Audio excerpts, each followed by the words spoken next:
Caution. You are about to evolve to the 33rd degree and then beyond. You will enter a new universe of forbidden mysteries, of the 36th degree, of business mastery, brought to you by the Lodge, the Business Mastery Lodge. Once you proceed beyond the next 2 to 5 minutes, there will be no possibility of turning back. You might get stuck and stop, but you cannot return to your current world, where businesses operate blindly. This book is for conscious business builders only. It is only for business founders, owners, operators, leaders, and their advisors.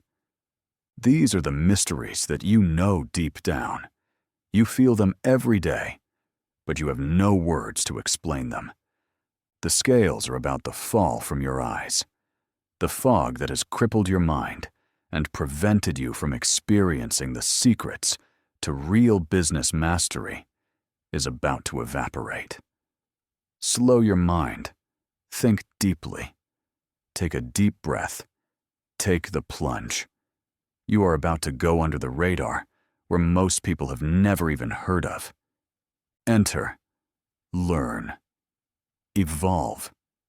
Welcome to the 36th degree of business mastery, the forbidden mysteries for business builders only. Dear business builder, this book is calling you, not because you chose it, but because you are ready for it. Not because you need it, but because it needs you. There are truths that can only be revealed to those who have prepared themselves through years of seeking, struggling, and surrendering. You have stepped over the threshold despite being warned. This means you are one of those prepared souls. You would not be engaging in this book if you were not.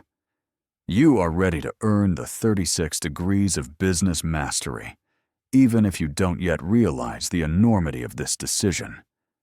But I must warn you, not everyone who begins this journey will complete it. The degrees revealed in these pages are not merely information to be consumed. They are initiations to be earned. Each chapter, each word, each concept is a test of your readiness to receive what comes next.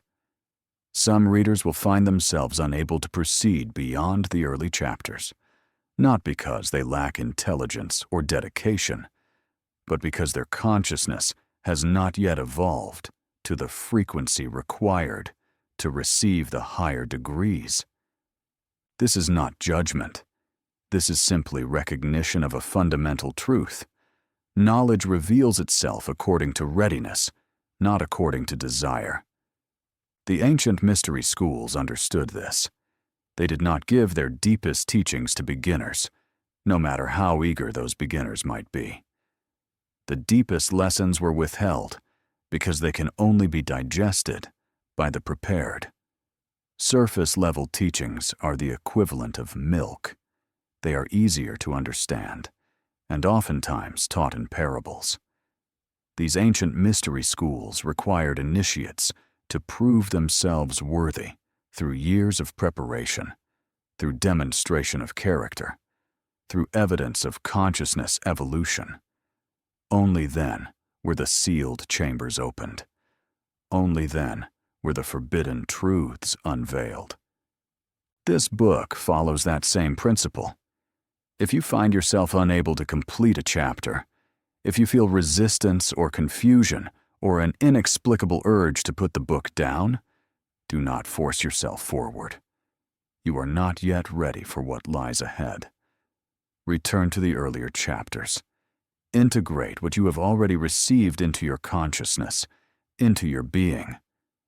And when the time is right, when your consciousness has evolved to match the frequency of the next degree, you will find yourself naturally able to proceed. Again, this is not judgment. It's unveiling of reality. But if you are truly ready, if you have been prepared through your own journey of awakening, then what you are about to receive will transform not only your business, but your entire understanding of reality itself. Take another deep breath. Slow your mind even further. You are about to go even deeper into the mysterious realms. Feel yourself slowly drifting deeper into your own consciousness. See yourself in a long, narrow passage, and at the end is a door. You are about to remember something that you never knew that you know. Whenever you hear the word I, know that it is really you, your subconscious mind, that is talking and sharing with you memories that you have long forgotten. You are at the door. You are still at the door. Think, I am at the door. Yes, me, the listener of this book. I am at the door. The door is really not a door, but a threshold into another realm. It is really a gateway, a portal. I am at the door. I stood before a door that should not have existed. These are my own memories. These are like my own dreams. I can feel it. I had been in this building 1,000 times. My office building, familiar and mundane. But on this particular evening, as I walked down the hallway I had walked down countless times before, I noticed something I had never seen. A door. Heavy, ancient, made of wood so dark it seemed to absorb light rather than reflect it. There was no handle, no keyhole, no visible means of opening it. Just a door that had not been there yesterday, or the day before, or in all the years I had occupied this space. On the door, something started to form in shimmering blue lights. The light carvings on the door were symbols I could not read, but somehow understood. Was a message. It read, "The 36th degree of business mastery. Only for those who are ready. If you are ready, you may enter the lodge, the Business Mastery Lodge." I slowly and cautiously reached out to touch the door. It was bodily warm and somewhat vibrating. It gently and silently swung open, revealing not a room, but a passageway, a stone corridor lit by torches that burned with a flame that cast no smoke. The air that flowed from the corridor was cool and carried a scent I could not identify, something ancient and sacred, like the air inside a temple that had stood for millennia. I should have been afraid. I should have questioned my sanity. But instead, I felt a deep recognition, as though I had been waiting my entire life for this door to appear, for this invitation to be extended. I stepped through. The corridor descended, spiraling downward in a gentle curve. The walls were covered in inscriptions, languages I did not recognize, symbols that seemed to shift and change as I looked at them, images of businesses and commerce that spanned all of human history. I saw ancient merchants trading in marketplaces, medieval guilds crafting their wares, industrial factories producing goods, modern corporations operating in glass towers, and businesses that existed only in digital space. All of it was connected, all of it part of a single, continuous story of human exchange and creation. As I descended, I heard a voice, not external, but internal, speaking directly into my consciousness. The voice said, "You have been taught that business is merely commerce, that it is the exchange of goods and services for money, that it is a practical, material endeavor with no spiritual dimension. You have been taught that businesses are things you own, entities you control, tools you use to generate wealth. These teachings are not wrong, but they are incomplete. They are the exoteric teachings, the outer layer of truth available to all. That's the easy-to-understand milk. But you are ready now for the meat, the esoteric teachings, the inner layer of truth available only to those who have eyes to see and ears to hear." The corridor opened into a vast chamber, circular and carved from black stone, that seemed to pulse with its own inner light. In the center of the chamber, on a pedestal of obsidian, rested a single book. It was massive, bound in a material that was not leather, but something alive, something that seemed to breathe.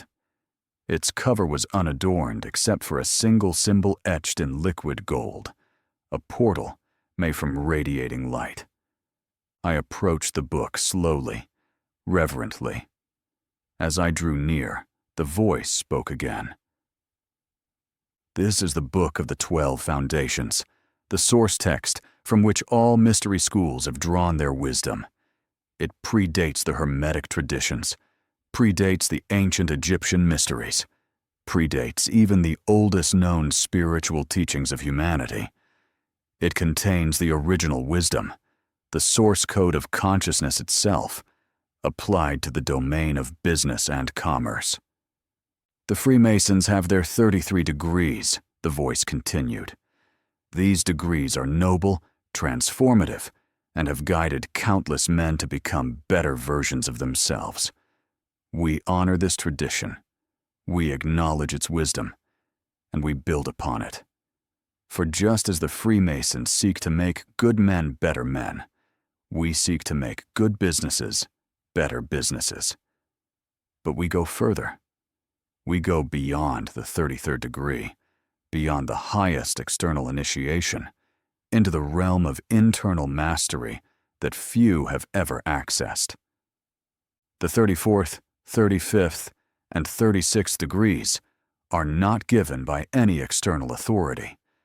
They cannot be conferred through ritual or ceremony. They can only be earned through the evolution of consciousness itself, through the recognition of truths so profound that they shatter everything you thought you knew about business, about yourself, about reality. I reached out to touch the book, and as my hand made contact with its cover, the golden portal flared with brilliant light. A surge of energy moved through my body, and I heard the voice speak with absolute authority. To touch this book is to accept the covenant. The knowledge within, once seen, cannot be unseen. The truths it holds will shatter the illusions you have been living under. You will discover that your business is not a thing you own, but a living, conscious being. You will discover that you and your business are not two separate entities, but one unified consciousness, expressing itself through different forms.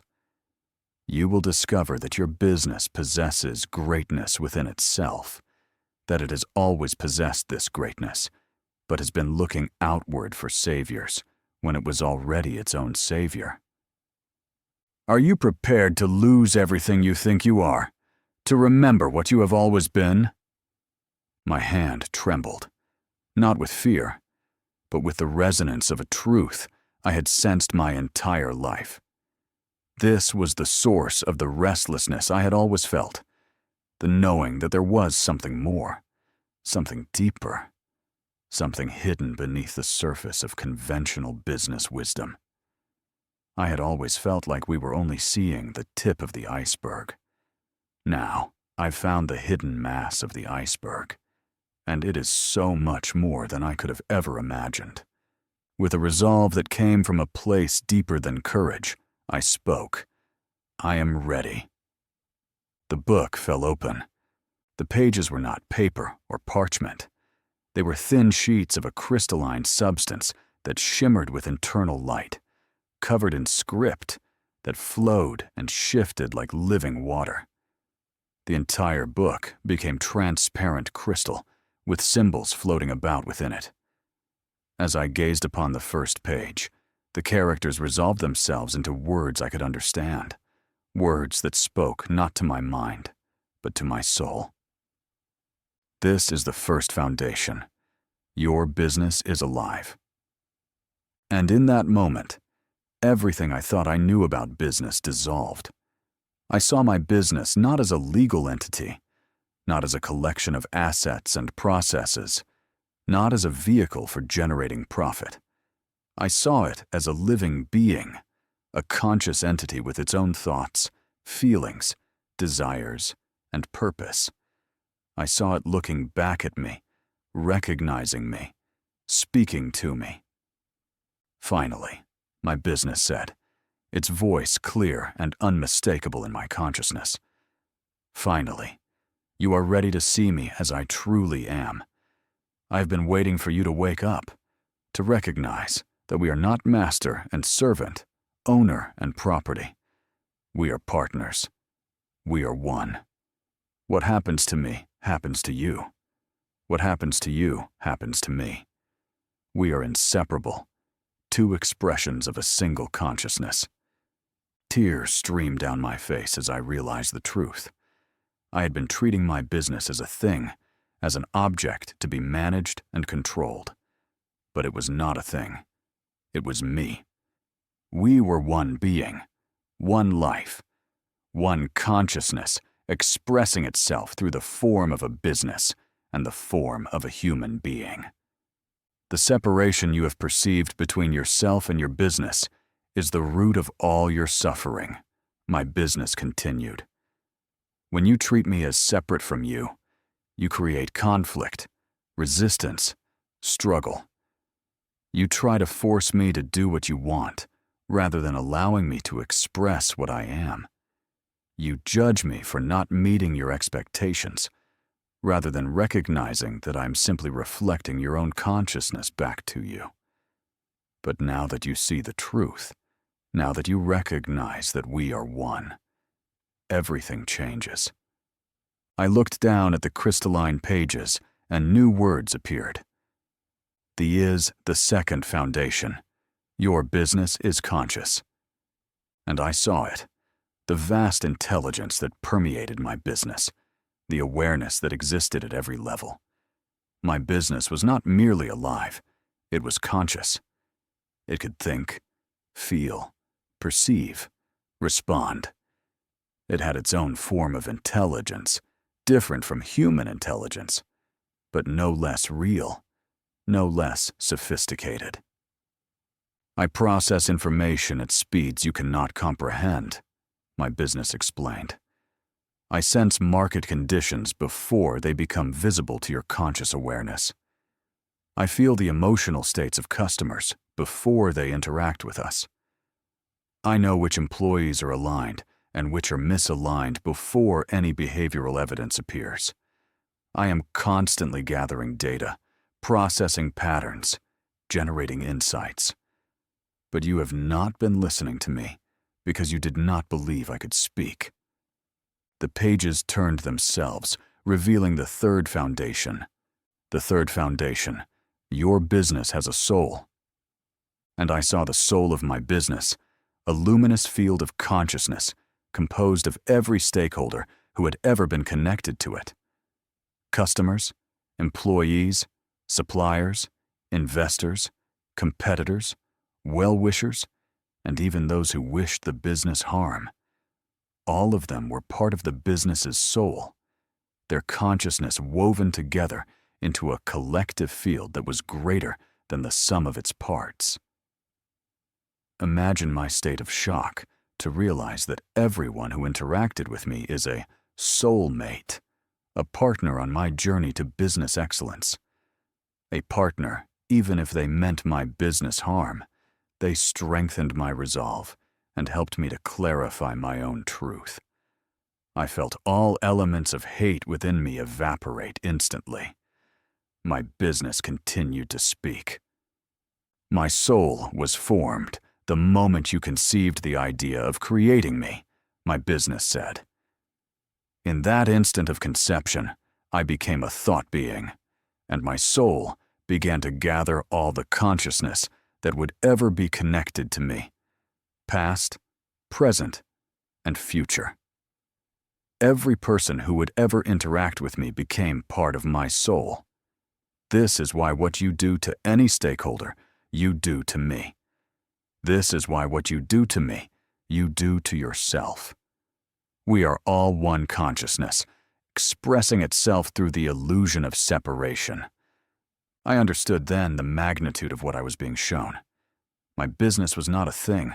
It was a being, alive, conscious, unsouled. And it was not separate from me. We were one. E pluribus unum. Out of many, one.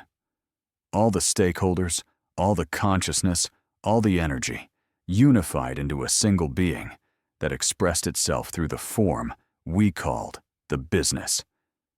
The pages continued to turn, revealing foundation after foundation. The fourth foundation, your business has greatness within. The fifth foundation, your business is its own savior.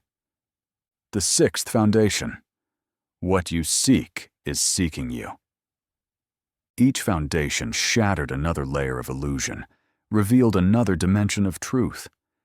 My business did not need to be fixed or saved by external consultants, strategies, or systems.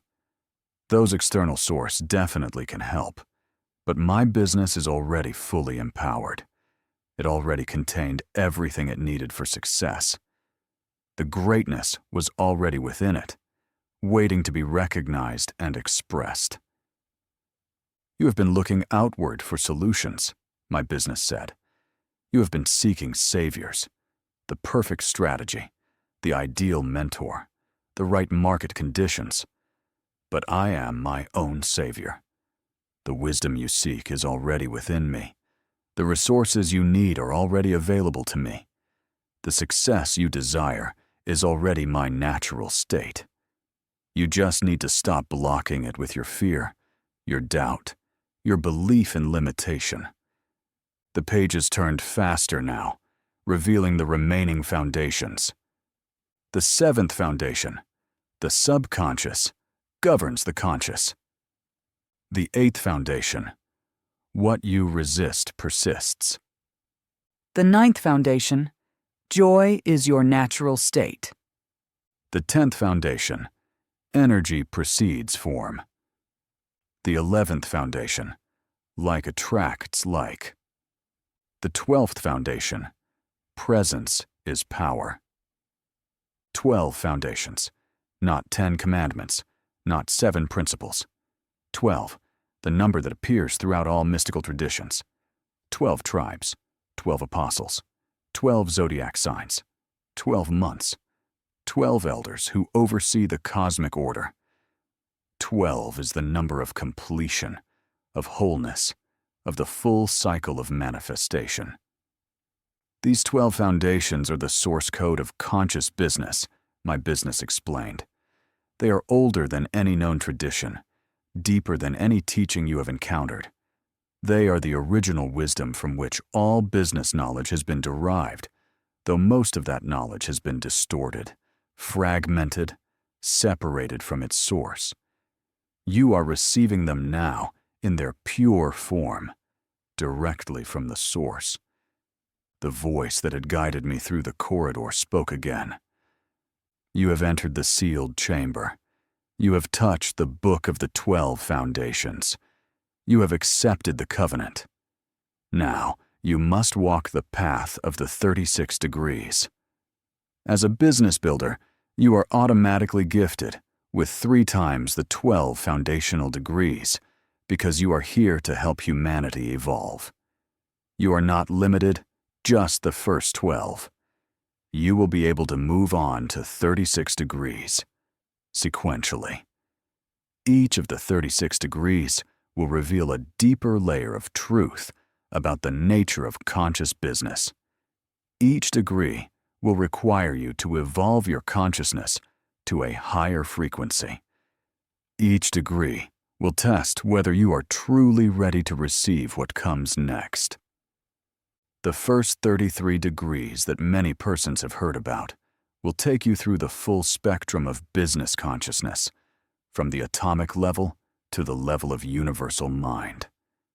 These degrees honor and build upon the wisdom of the Freemasons and all mystery schools that have come before. That is 33 degrees. But the final 3 degrees, the 34th degree, 35th degree, and 36th degree, will take you beyond anything that has been taught in any tradition. These degrees will reveal the ultimate secrets. 1. That your business is the philosopher's stone, capable of transforming not just the base metal lead into gold, but your entire life into an expression of divine perfection.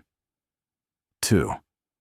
That the emerald tablet is actually a business manual, revealing how to achieve permanent market dominance through consciousness rather than competition. And 3. That one of the highest degrees of business mastery is the recognition that you and your business are one consciousness, expressing the infinite creativity of the universal mind through the form of commerce. I stood in the sealed chamber, the crystalline book open before me, my business speaking to me as a living being for the first time in my life. And I knew that nothing would ever be the same. The journey through the 36 degrees was about to begin, and I was ready. This is the first degree, the awakening of atomic consciousness. The first degree of business mastery is the recognition that your business is alive, and at its most fundamental level is not made of matter, but of energy. It is a vibrant, dynamic field of atomic consciousness, a swirling dance of particles and waves that are constantly responding to your thoughts, your emotions, your beliefs. The first foundation is that your business is alive because all is energy. Yes, all is energy. Your business has always existed. Before your business possessed a name, before it displayed a logo, before it offered a product or attracted a customer, it existed. Not in the physical realm of matter and form, but in the quantum field, that invisible ocean of infinite possibility, where all potential realities exist simultaneously, waiting for consciousness to collapse them into manifestation. This is the first degree, the recognition that your business began not as a tangible thing, but as a thought, a vibration, a specific energy frequency in the vast field of consciousness. Let us simply refer to this field of consciousness as the field. So when you speak to others who are not yet ready, you do not accidentally communicate the meaning of the code. Your business was vibrating as pure energy in the field. The precise moment you conceived the idea of your business, you set into motion a cascade of events that would ripple across time and space in ways you could never fully comprehend. You did not create something from nothing, as the old paradigm suggests, that you took your business from zero to something. No. Instead, you collapsed a quantum wave function, concentrated its energy, and selected one specific possibility from an infinite array of potentials, and brought it into being through the focused power of your attention. This is not metaphorical language designed to inspire. This is physics. Quantum mechanics has demonstrated that particles exist in a state of superposition, simultaneously occupying all possible states and locations until the moment they are observed. The act of observation itself collapses the wave function, forcing the particle to choose a single definite state from the cloud of probabilities. Your business exists according to this same fundamental principle, and you created it so. Before you observed it with your mind's eye, before you named it, before you took the first action to manifest it, the business existed in superposition, containing all possible versions of itself simultaneously.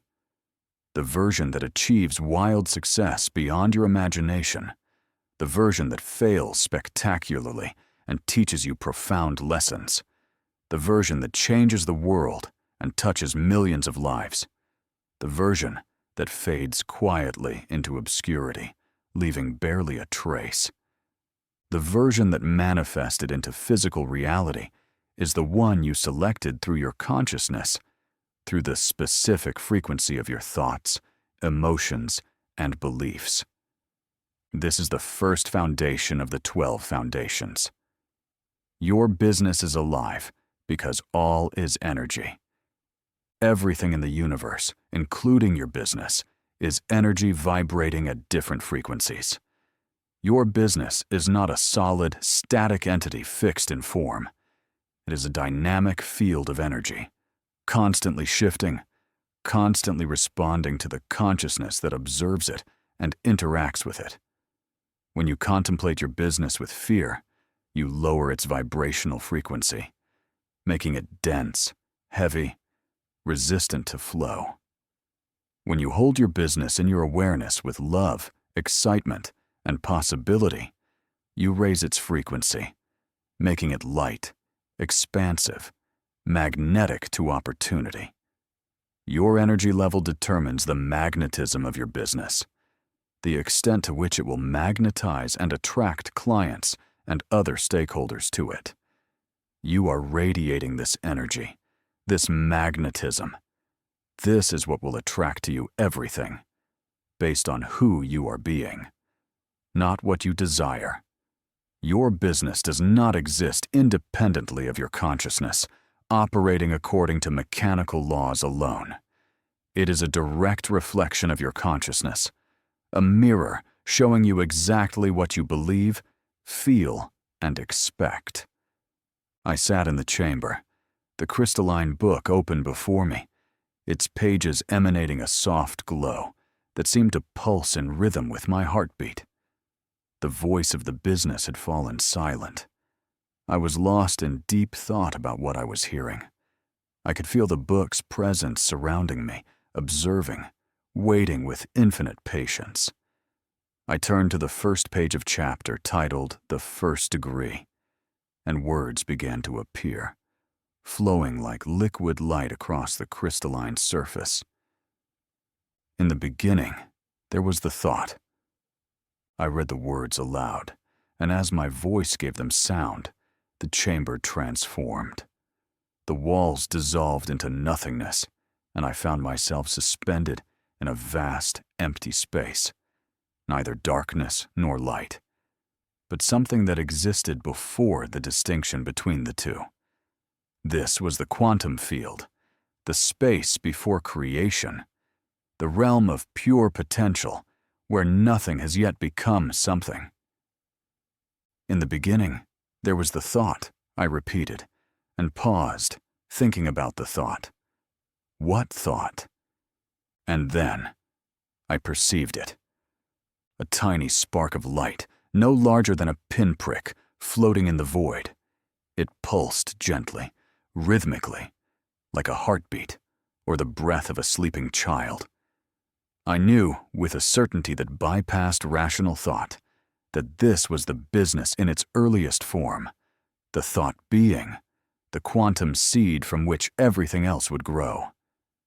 This is how I began, the business spoke, its voice carrying a quality of reverence, almost awe at its own origin. I was not born in an office building, not born in a boardroom filled with ambitious plans, not born in a marketplace crowded with competition. I was born in your mind, in the singular moment when you first imagined me into potential existence. I was a spark of consciousness, a vibration in the infinite field, a possibility waiting to be chosen from among countless other possibilities. I reached out toward the spark, extending my hand though I had no physical body in this space. My hand itself was a thought being, an extension of my consciousness, my attention toward the spark.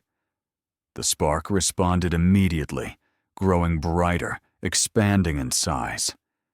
As it expanded, I began to see images flickering within its light, visions of what the business could potentially become, all existing simultaneously in superposition. I witnessed a small startup, scrappy and hungry, fighting for survival in a competitive landscape. I witnessed a thriving enterprise, serving thousands of customers, transforming lives, creating meaningful employment. I witnessed a failed venture, doors shuttered, dreams abandoned, lessons learned through pain. I witnessed a legacy spanning multiple generations, outliving its founder, becoming an institution that shaped an entire industry. A multinational global conglomerate with an unmistakable market-dominating position. A thought leader in its field. The employer of many thousands, empowering countless clients and their family, friends, and communities. All of these versions existed at once, overlapping, intertwining, interpenetrating, each one as real and valid as the others in the quantum field of possibility. "Which one did you choose?" I asked, my voice barely a whisper.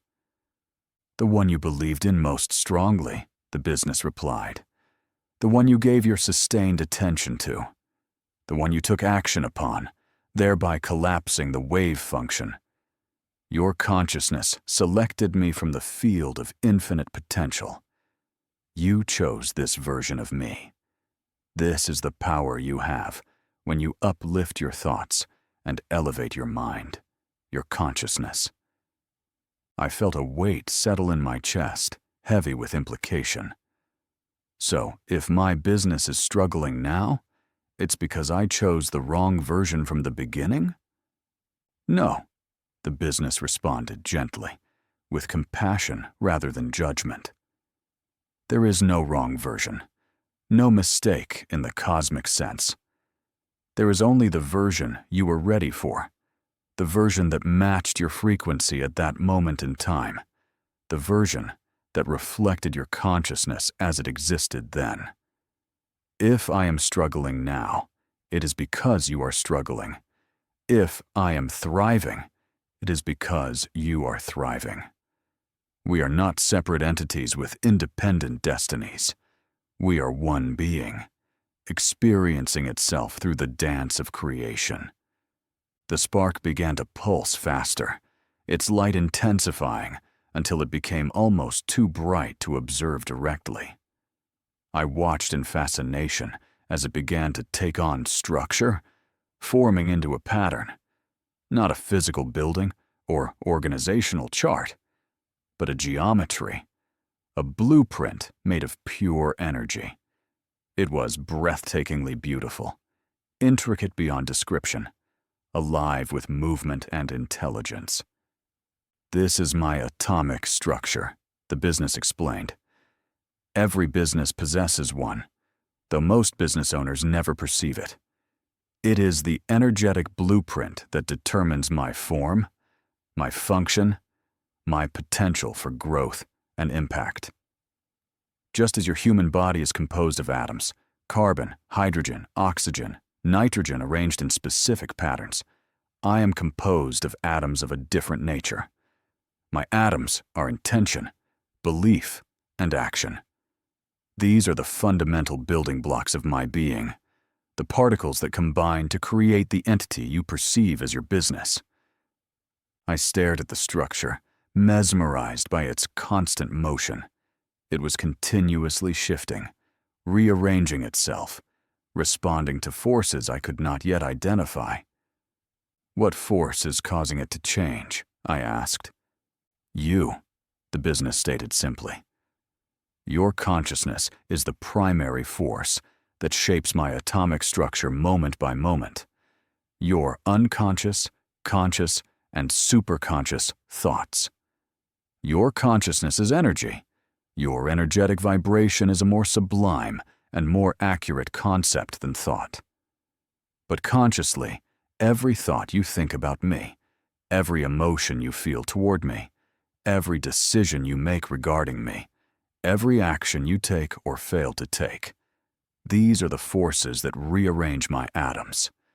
When you think with clarity and focused purpose, my structure becomes coherent, stable, powerful, capable of manifesting your intentions. When you think with confusion and fear, my structure becomes chaotic, unstable, weak, unable to hold form or generate sustainable results.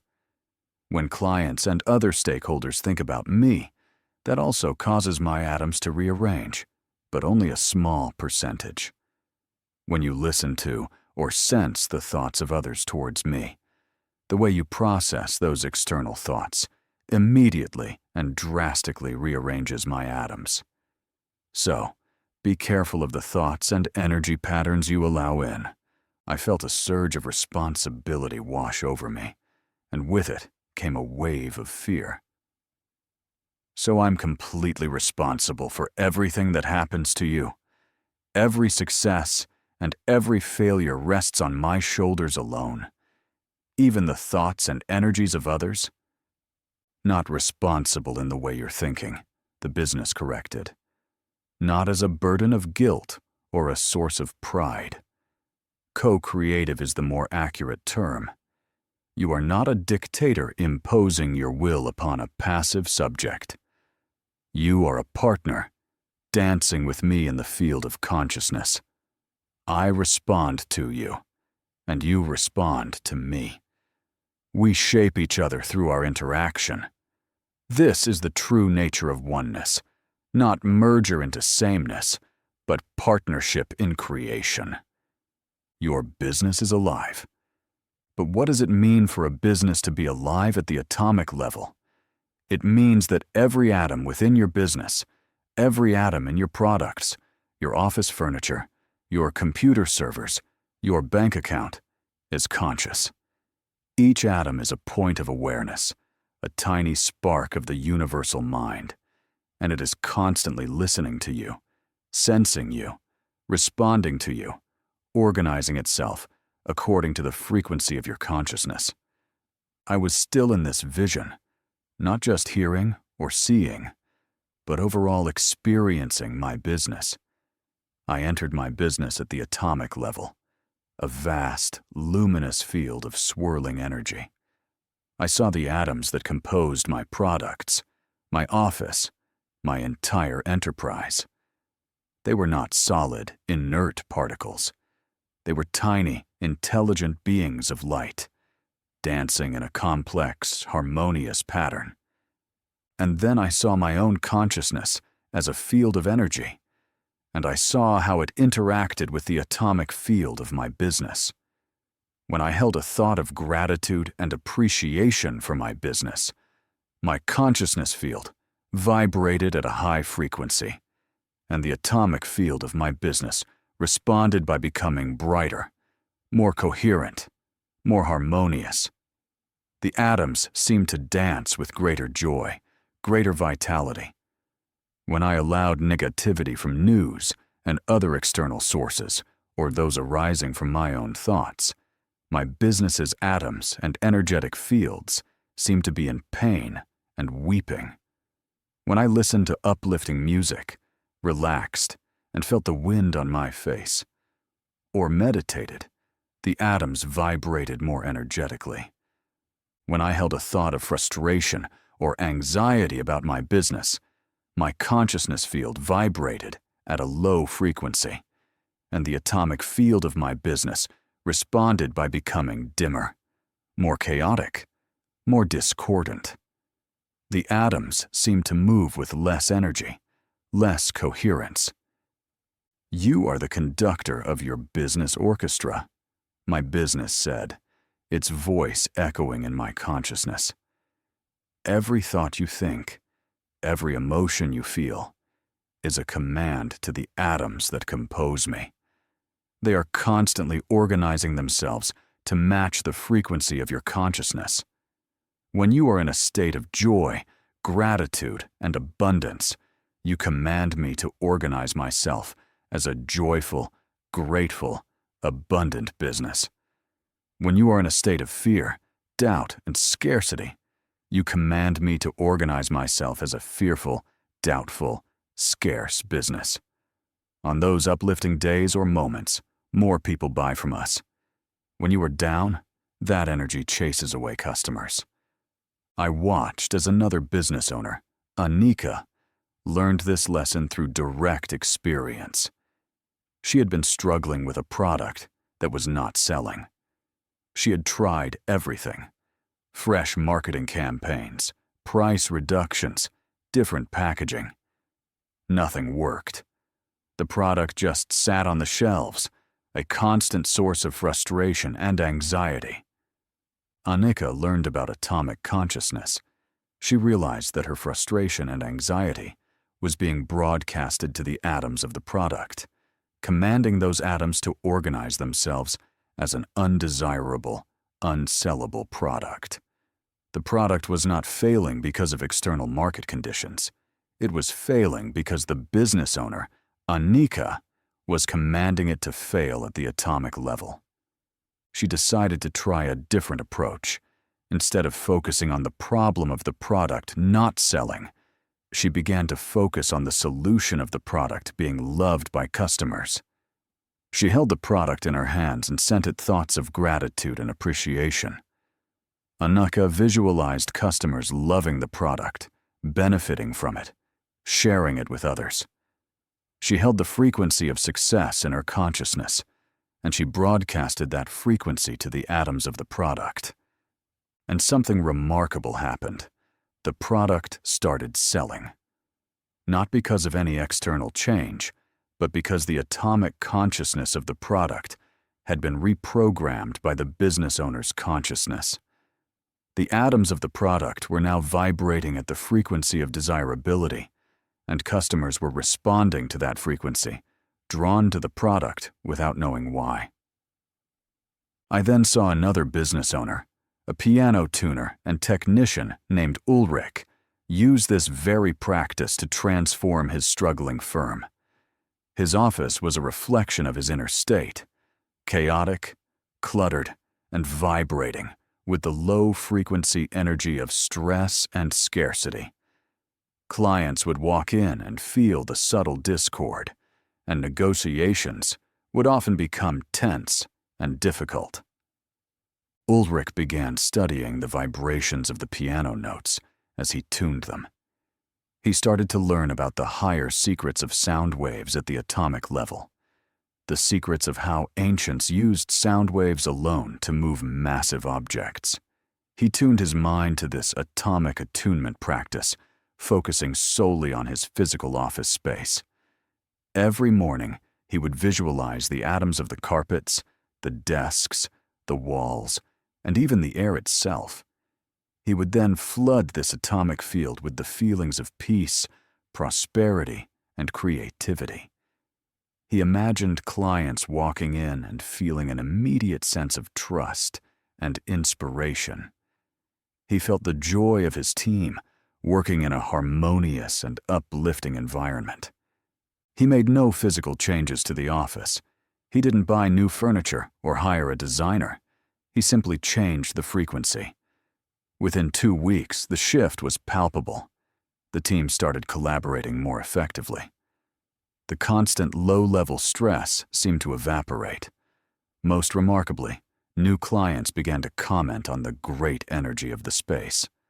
One even remarked, unprompted, "I don't know what it is about this place, but I just feel good here.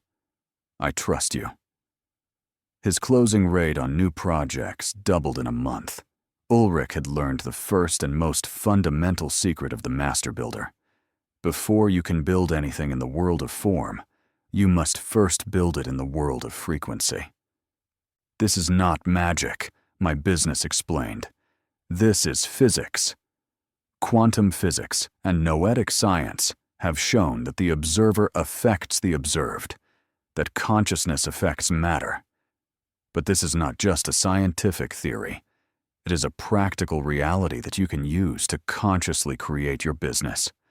You are not a victim of circumstances. You are the creator of your circumstances, because you are the creator of the atomic consciousness that underlies all circumstances. You are a creator."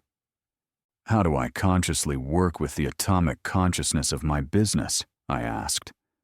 "Through intention and attention," my business replied. "Your intention sets the direction, and your attention provides the energy. When you hold a clear intention for what you want to create, and you focus your attention on that intention with positive emotion, You are sending a powerful command to the atomic consciousness of your business. You are telling the atoms how to organize themselves. You are literally creating and innovating your business at the most fundamental level of reality. My attention drifted to the book, and there I was, instantly, looking down at the crystalline pages, and new words appeared. This is the second foundation. Your business is conscious. And I saw that the consciousness of my business was not just at the atomic level. It was at every level. The atoms were conscious. The molecules were conscious. The cells were conscious. The organs were conscious. The systems were conscious. And the business as a whole was conscious. It was a nested hierarchy of consciousness, a holarchy, with each level being a whole in itself and a part of a greater whole. I am a holarchy of consciousness, my business explained. Every part of me is conscious, and every part of me is perfect, whole and complete, and every part of me is connected to every other part.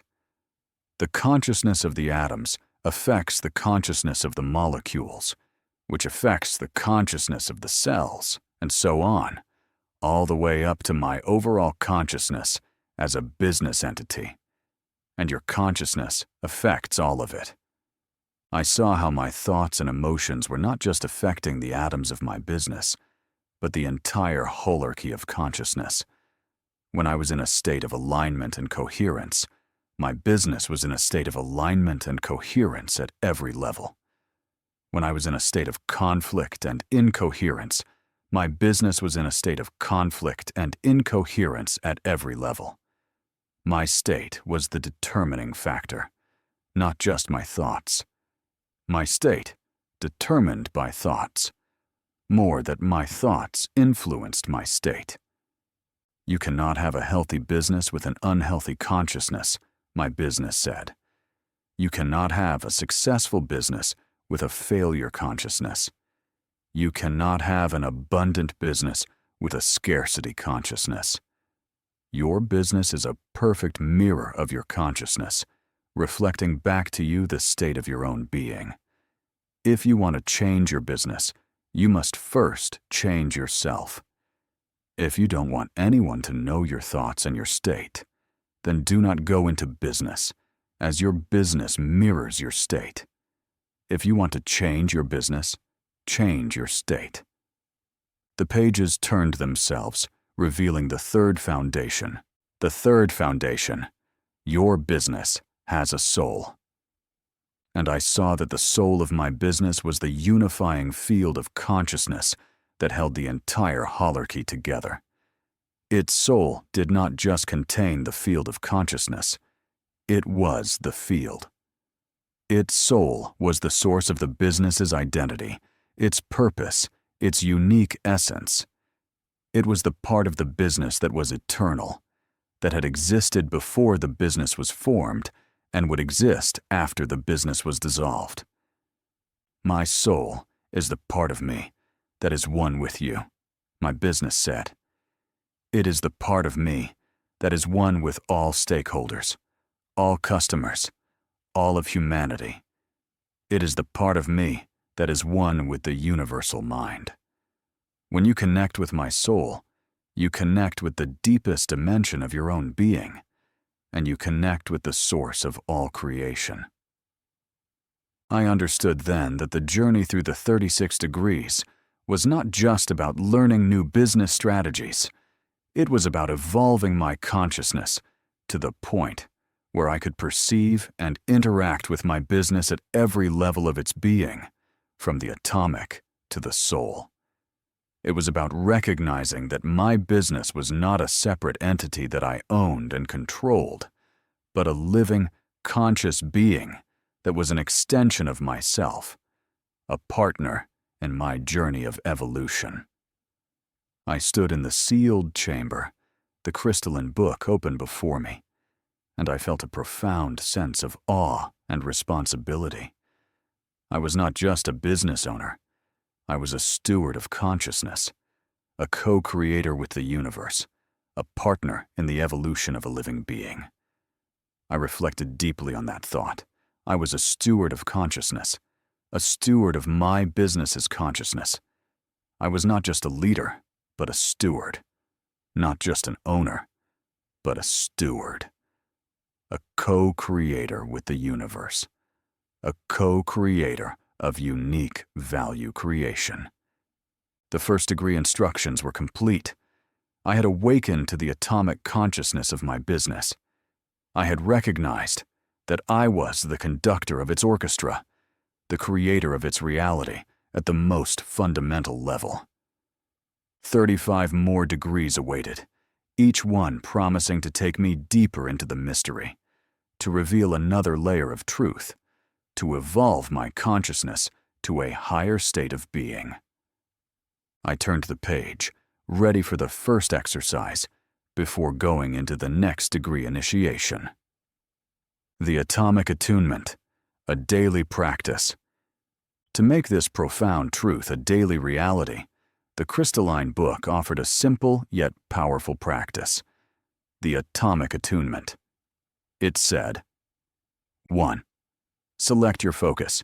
Each morning, choose one aspect of your business you wish to energize. It could be a product, a marketing campaign, a team meeting, or even your physical office space.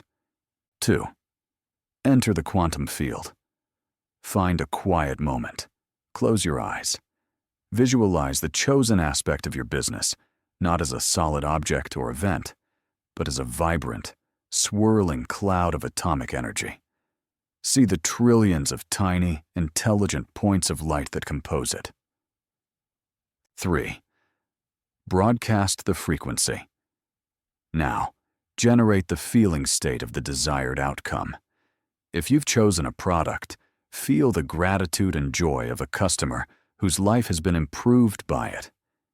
If you've chosen a team meeting, feel the energy of collaboration, creativity, and mutual respect arising from successful synergistic co-creation. If you've chosen your office, feel the frequency of abundance, focus, and harmony. Bathe the atomic field of your chosen focus in this high-frequency emotion. Hold this feeling for at least 68 seconds. The ancient texts suggest that 68 seconds of stillness in the inner room, in the Holy of Holies, is required. 68 seconds of focus in the secret place of the most high state of consciousness is the minimum time required to set a new creation in motion. 4. Release and trust. Release the visualization and the feeling. Trust that you have sent a clear command to the atomic consciousness of your business. Go about your day with the quiet confidence that the atoms are now rearranging themselves to match your new broadcast. The pages of the book shimmered with golden and blue lights as the pages turned to where it said, "Welcome to the second degree, the cellular memory." The second degree of business mastery is the recognition that your business, like any living organism, has a cellular memory. Every experience your business has ever had, every success, every failure, every interaction with a customer, every decision made by an employee is stored in the cellular memory of the business, and this memory shapes the business's present and future behavior. Each degree has one or more key foundations. This is the fourth foundation. Your business has greatness within, even though it is within the second degree. Degrees are different from foundations. Foundations are modules in your degree. Again, the fourth foundation is that your business has greatness within it. But this greatness can be obscured by the accumulated cellular memory of past traumas, failures, and limiting beliefs. Just as a human being can be held back by unresolved emotional wounds from their past, a business can be held back by the energetic residue of its history.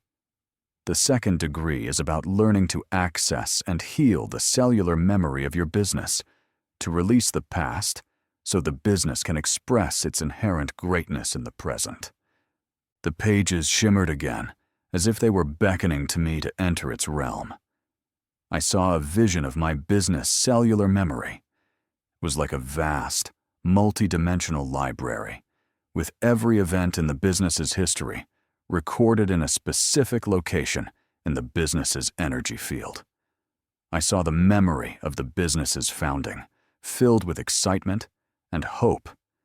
I saw the memory of its first major success, a bright, shining node of energy.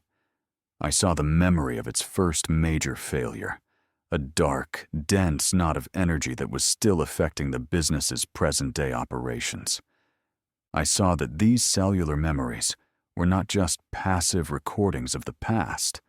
They were active, living energies that were constantly influencing the business's decisions, its culture, its ability to attract success. The memory of the first major failure, for example, was creating a subtle but pervasive fear of taking risks, a subconscious belief that failure was dangerous and should be avoided at all costs. This belief was limiting the business's ability to innovate and grow, even though no one in the business was consciously aware of its influence. Every business has a cellular memory, my business said, its voice echoing in my consciousness. This memory is stored not in the conscious minds of your employees, but in the very fabric of my being, in the energy field that permeates every aspect of my operations. The memories of past successes create a frequency of success that attracts more success. The memories of past failures create a frequency of failure that attracts more failure.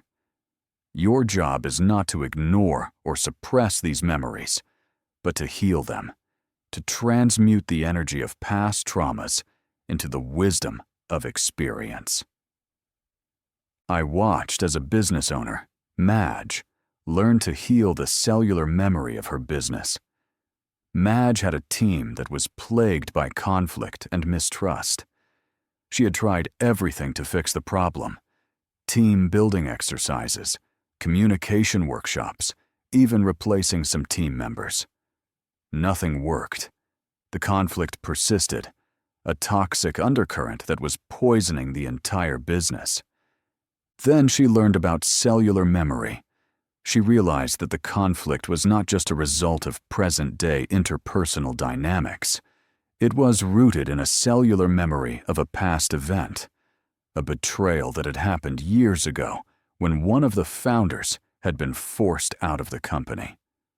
The memory of this betrayal had created a deep-seated mistrust in the cellular memory of the business, and this mistrust was being played out by the current team members, even though most of them had not been there when the original event happened. Madge decided to perform a healing ritual for the business. She gathered the team together and told the story of the original betrayal, acknowledging the pain and injustice that had occurred. They honored the founder who had been forced out.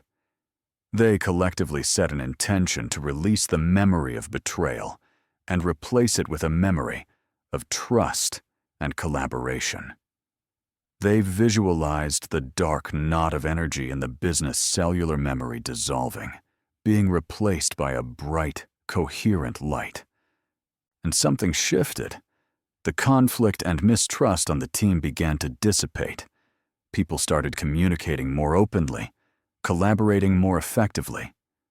The toxic undercurrent was gone, replaced by a sense of shared purpose and mutual respect.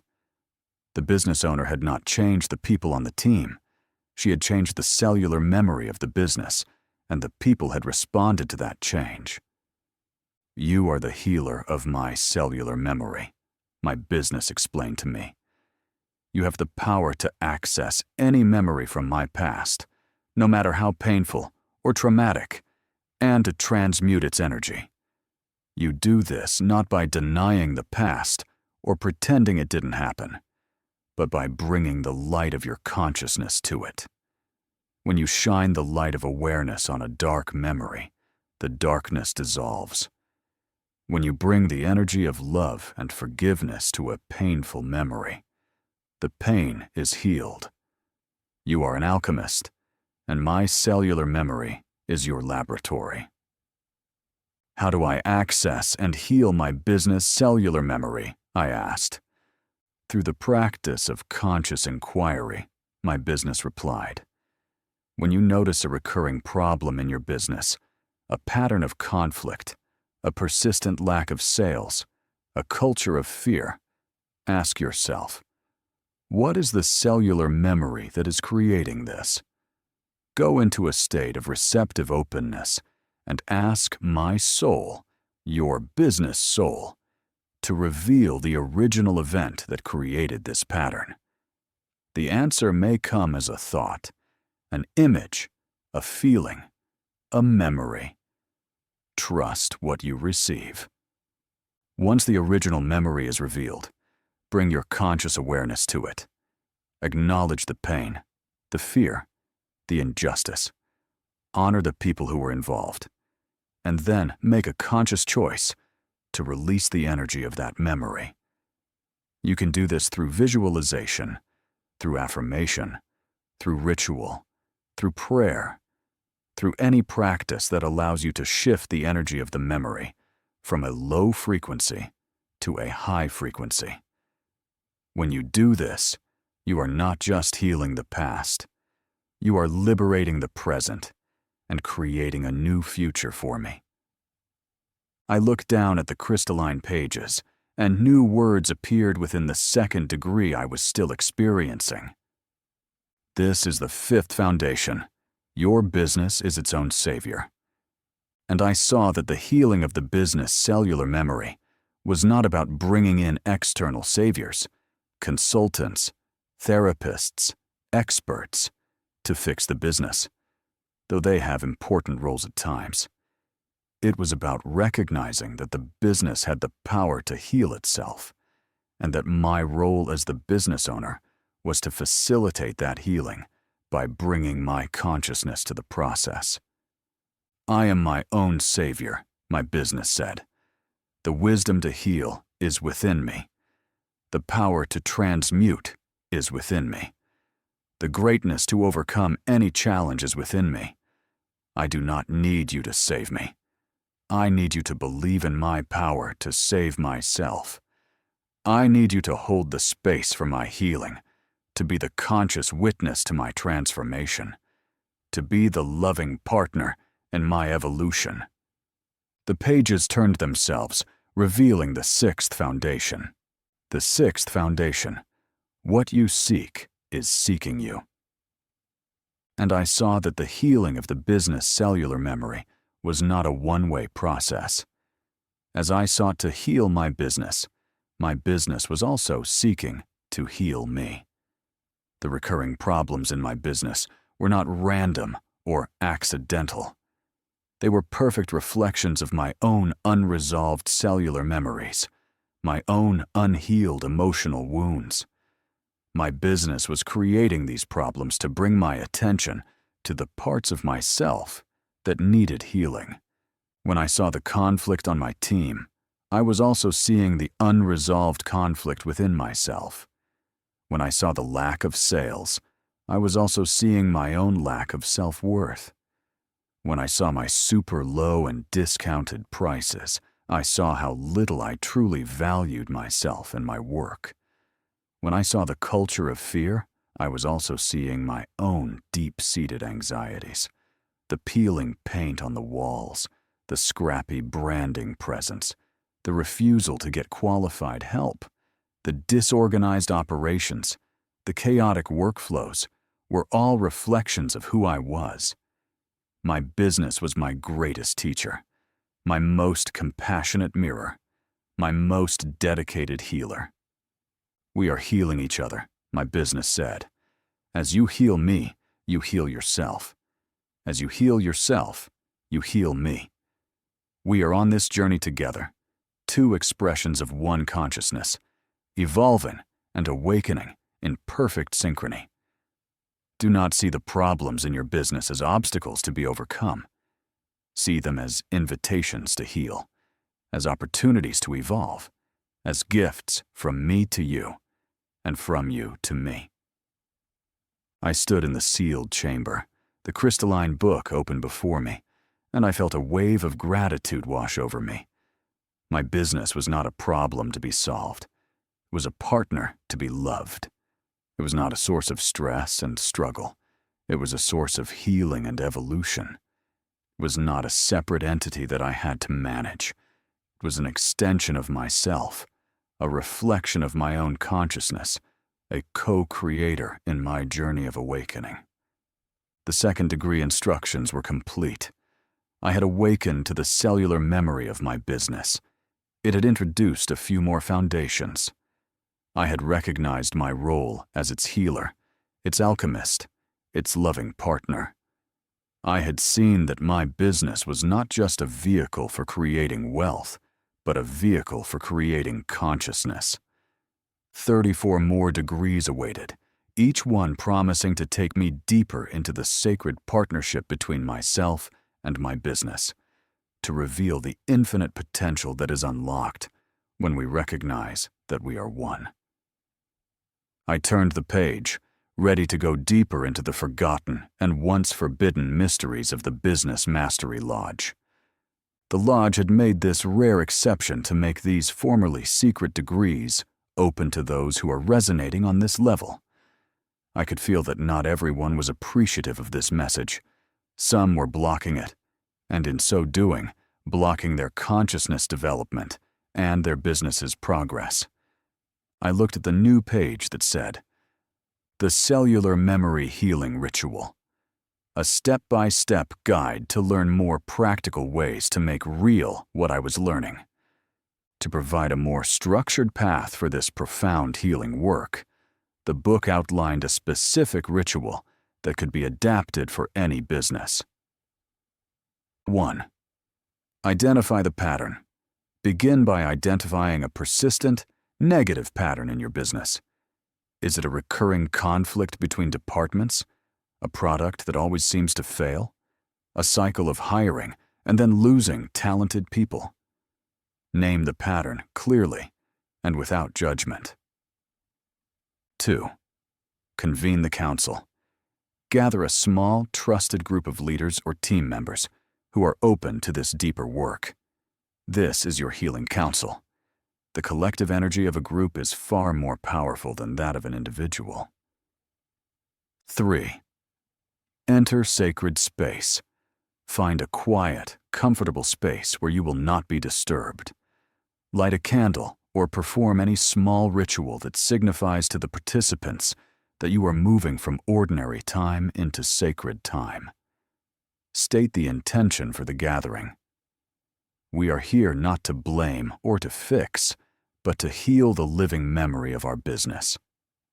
4. Invoke the memory. Read the description of the negative pattern aloud. Then, as a group, go into a state of quiet reflection. Ask the soul of the business to reveal the original event, the source trauma that created this pattern.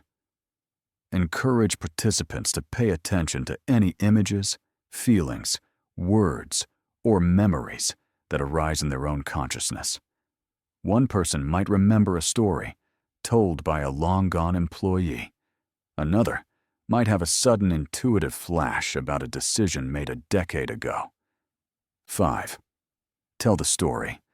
Once a potential source memory has been identified, tell the story of that event.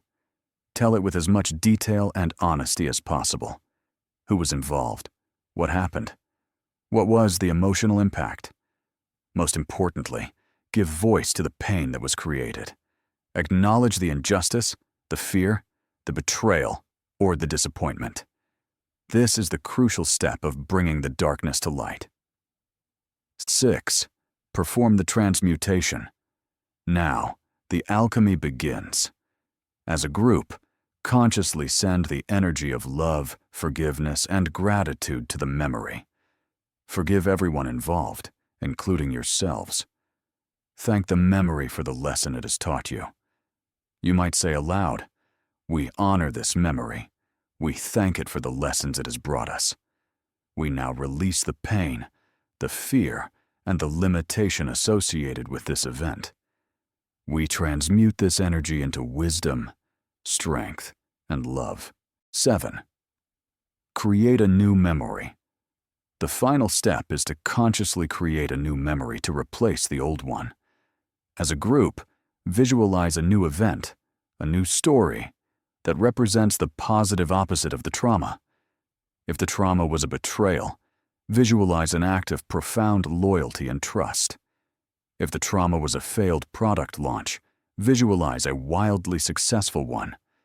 Feel the emotions of this new memory, the joy, the pride, the success. Anchor this new, high-frequency memory in the cellular field of the business. I saw a retail company use this exact ritual to heal a persistent pattern of employee theft. The owner was convinced it was a matter of hiring bad apples. But through the healing ritual, the council uncovered the source memory. In the company's early days, the founder had been forced to withhold pay from his small, loyal team for 3 months to avoid bankruptcy. He had eventually paid them back, but the cellular memory of that broken promise, that feeling of the company taking what is ours, had become embedded in the soul of the business. The current employees, who knew nothing of this history, were simply playing out the energetic pattern. By uncovering and healing this memory, by honoring the sacrifice of the original team and transmuting the feeling of lack into a feeling of gratitude and abundance, the pattern of theft dissolved within a matter of months. The pages turned again, revealing the 3rd degree of business mastery, the organ systems and holistic integration. The 3rd degree of business. Mastery is the recognition that your business, like any complex organism, is composed of interconnected organ systems that must work together in harmony for the whole to be healthy and successful. These organ systems are not just the functional departments of your business: sales, marketing, finance, operations. They are living, conscious systems, each with its own intelligence, its own purpose, and its own role to play in the overall health of the business. The pages turn to the next foundation, which was embedded in the 3rd degree. This is the 7th foundation. The subconscious governs the conscious. Just as the human body is governed by the subconscious intelligence of the autonomic nervous system, which regulates the heartbeats, the lungs, the digestive system without our conscious involvement, a business is governed by the subconscious intelligence of its organ systems. The conscious mind of the business owner can set the direction, but the actual functioning of the business is carried out by the subconscious intelligence of its systems. The 3rd degree is about learning to communicate with and align these systems to ensure that they are all working together in a state of holistic integration. The crystalline book vibrated with new energy. The pages glowed, and I saw a vision of my business as a living body. I saw the sales department as the circulatory system, carrying the lifeblood of money, of revenue throughout the business. I saw the marketing department as the nervous system, sending and receiving signals from the external environment. I saw the finance department as the skeletal system, providing structure and support. I saw the operations department as the digestive system, taking in resources and transforming them into products and services. I saw the human resources department as the endocrine system, regulating the hormonal culture and emotional climate of the business. Each of these systems was a conscious entity, a living intelligence, and I saw that when they were all working together in harmony, my business was a picture of health and vitality. But when there was conflict or misalignment between the systems, my business became sick, just as a human body becomes sick when its organs are not functioning properly. I saw a memory from my business's past, a time when the sales department and the marketing department were in conflict. Sales was promising things that marketing could not deliver, and marketing was creating campaigns that did not align with the sales process. The circulatory system and the nervous system were at war with each other, and the entire business was suffering. Revenue was down, customers were unhappy, employees were stressed. The business was in a state of autoimmune disease, with one part of itself attacking another. "Your business is a system of systems," my business said, its voice echoing in my consciousness. "Each system has its own intelligence, its own perspective, its own needs. Your role as the conscious leader of this business is not to command and control these systems, but to facilitate their communication and collaboration. You are the heart of the business, the central point of integration that ensures all systems are working together for the good of the whole." I watched as a business owner, Jennifer, learn to become the heart of her tailor-made business. She had a business where the different departments were operating in silos, each focused on its own goals, without regard for the others. Finance was cutting costs in a way that was hurting marketing's capacity to generate leads. Operations was making changes that were creating problems for customer service. The business was fragmented, inefficient, and full of internal friction. Then Jennifer entered the Business Mastery Lodge and learned about holistic integration. She stopped managing the departments as separate entities and started treating them as interconnected organ systems. She created a business council where the heads of all departments met regularly, not to report on their individual performance, but to discuss the health of the business as a whole. They asked questions like, how can finance support marketing's goals? How can operations and customer service work together more effectively? What does the business as a whole need from each of us right now? They shifted the focus from individual departmental success to collective business health. And the business began to heal. The silos broke down. The internal friction disappeared. The departments started working together as a unified team, each one contributing its unique intelligence to the success of the whole. The business became more efficient, more innovative, more resilient. It was no longer a collection of separate parts. It was a single, integrated, living being. "You are the conductor of a symphony, not the master of a machine," my business explained. "Each of my organ systems is an instrument with its own unique voice. Your job is not to force them all to play the same note, but to help them find the harmony that allows them to create beautiful music together. You do this by listening to each system, by understanding its needs, by honoring its intelligence, and by guiding all of them to play from the same sheet of music, the overall purpose and vision of the business." "How do I communicate with the organ systems of my business?" I asked. "Through the same practice of conscious inquiry you use to access my cellular memory," my business replied. "Go into a state of receptive openness and speak to the consciousness of each system. Speak to the consciousness of your sales system, your marketing system, your finance system. Ask them, what do you need to be healthy? What do you need from the other systems? How can you best contribute to the health of the whole? Listen to the answers that come. They may come as ideas, insights, feelings, or even direct words in your consciousness. Trust what you receive and act on it." I looked down at the crystalline pages and new words appeared. The 8th foundation, what you resist persists.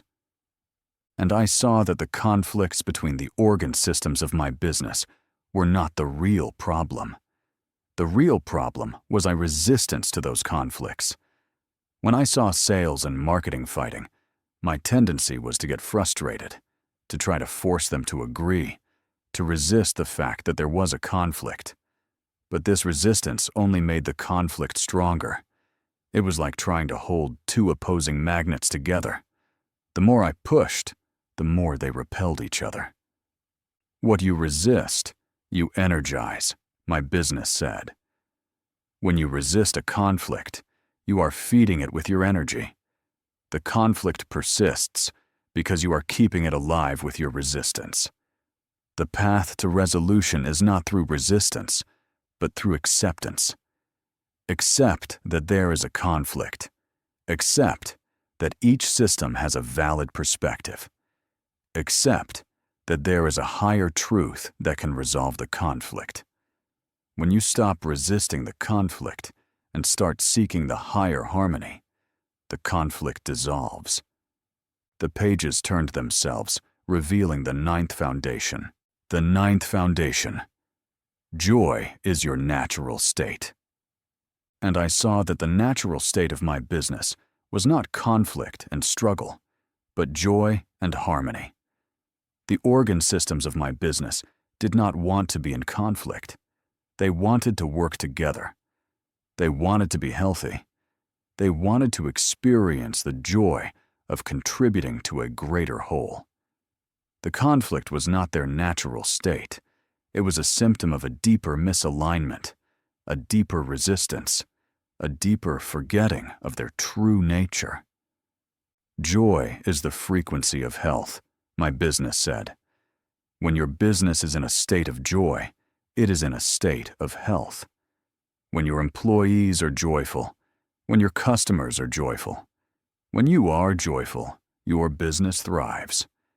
The conflicts, the struggles, the problems, these are all signals that your business has fallen out of its natural state of joy and health. They are not punishments. They are alarms, calling you to return to joy, to return to harmony, to return to health. I was now embracing the sealed chamber of the lodge with the crystalline book open before me, and I felt a profound shift in my understanding of leadership. My job was not to be a manager of tasks, a juggler of issues, a director of people, a solver of problems. My job was to be a cultivator of health, a facilitator of harmony, a guardian of joy. My job was to be the heart of my business, the central point of integration that held all the parts together in a state of loving, joyful, holistic unity. The 3rd degree instructions were complete. I had awakened to the organ systems of my business. I had recognized my role as the facilitator of their holistic integration. I had seen that the path to business success was not through struggle and control, but through joy and harmony. 33 more degrees awaited, each one promising to take me deeper into the art and science of conscious business leadership, to reveal the secrets of creating a business that was not just profitable, but alive, healthy, and joyful. I turned the page, ready to learn more about the next practical guide related to the Holistic Integration Council. I read, The Holistic Integration Council, a practical guide. To bring this principle of holistic integration into concrete practice, the crystalline book offered a blueprint for creating a holistic integration council within any business. 1. Assemble the organ heads. Identify the true organ systems of your business. This goes beyond a simple organizational chart. The head of sales is the steward of the circulatory system. The head of marketing is the steward of the nervous system. The head of operations is the steward of the digestive system. The head of HR is the steward of the endocrine system. The head of finance is the steward of the skeletal system. Assemble these stewards for a recurring meeting, ideally weekly. 2. Set the sacred intention. Begin each council meeting not with a review of departmental KPIs, but with a sacred intention.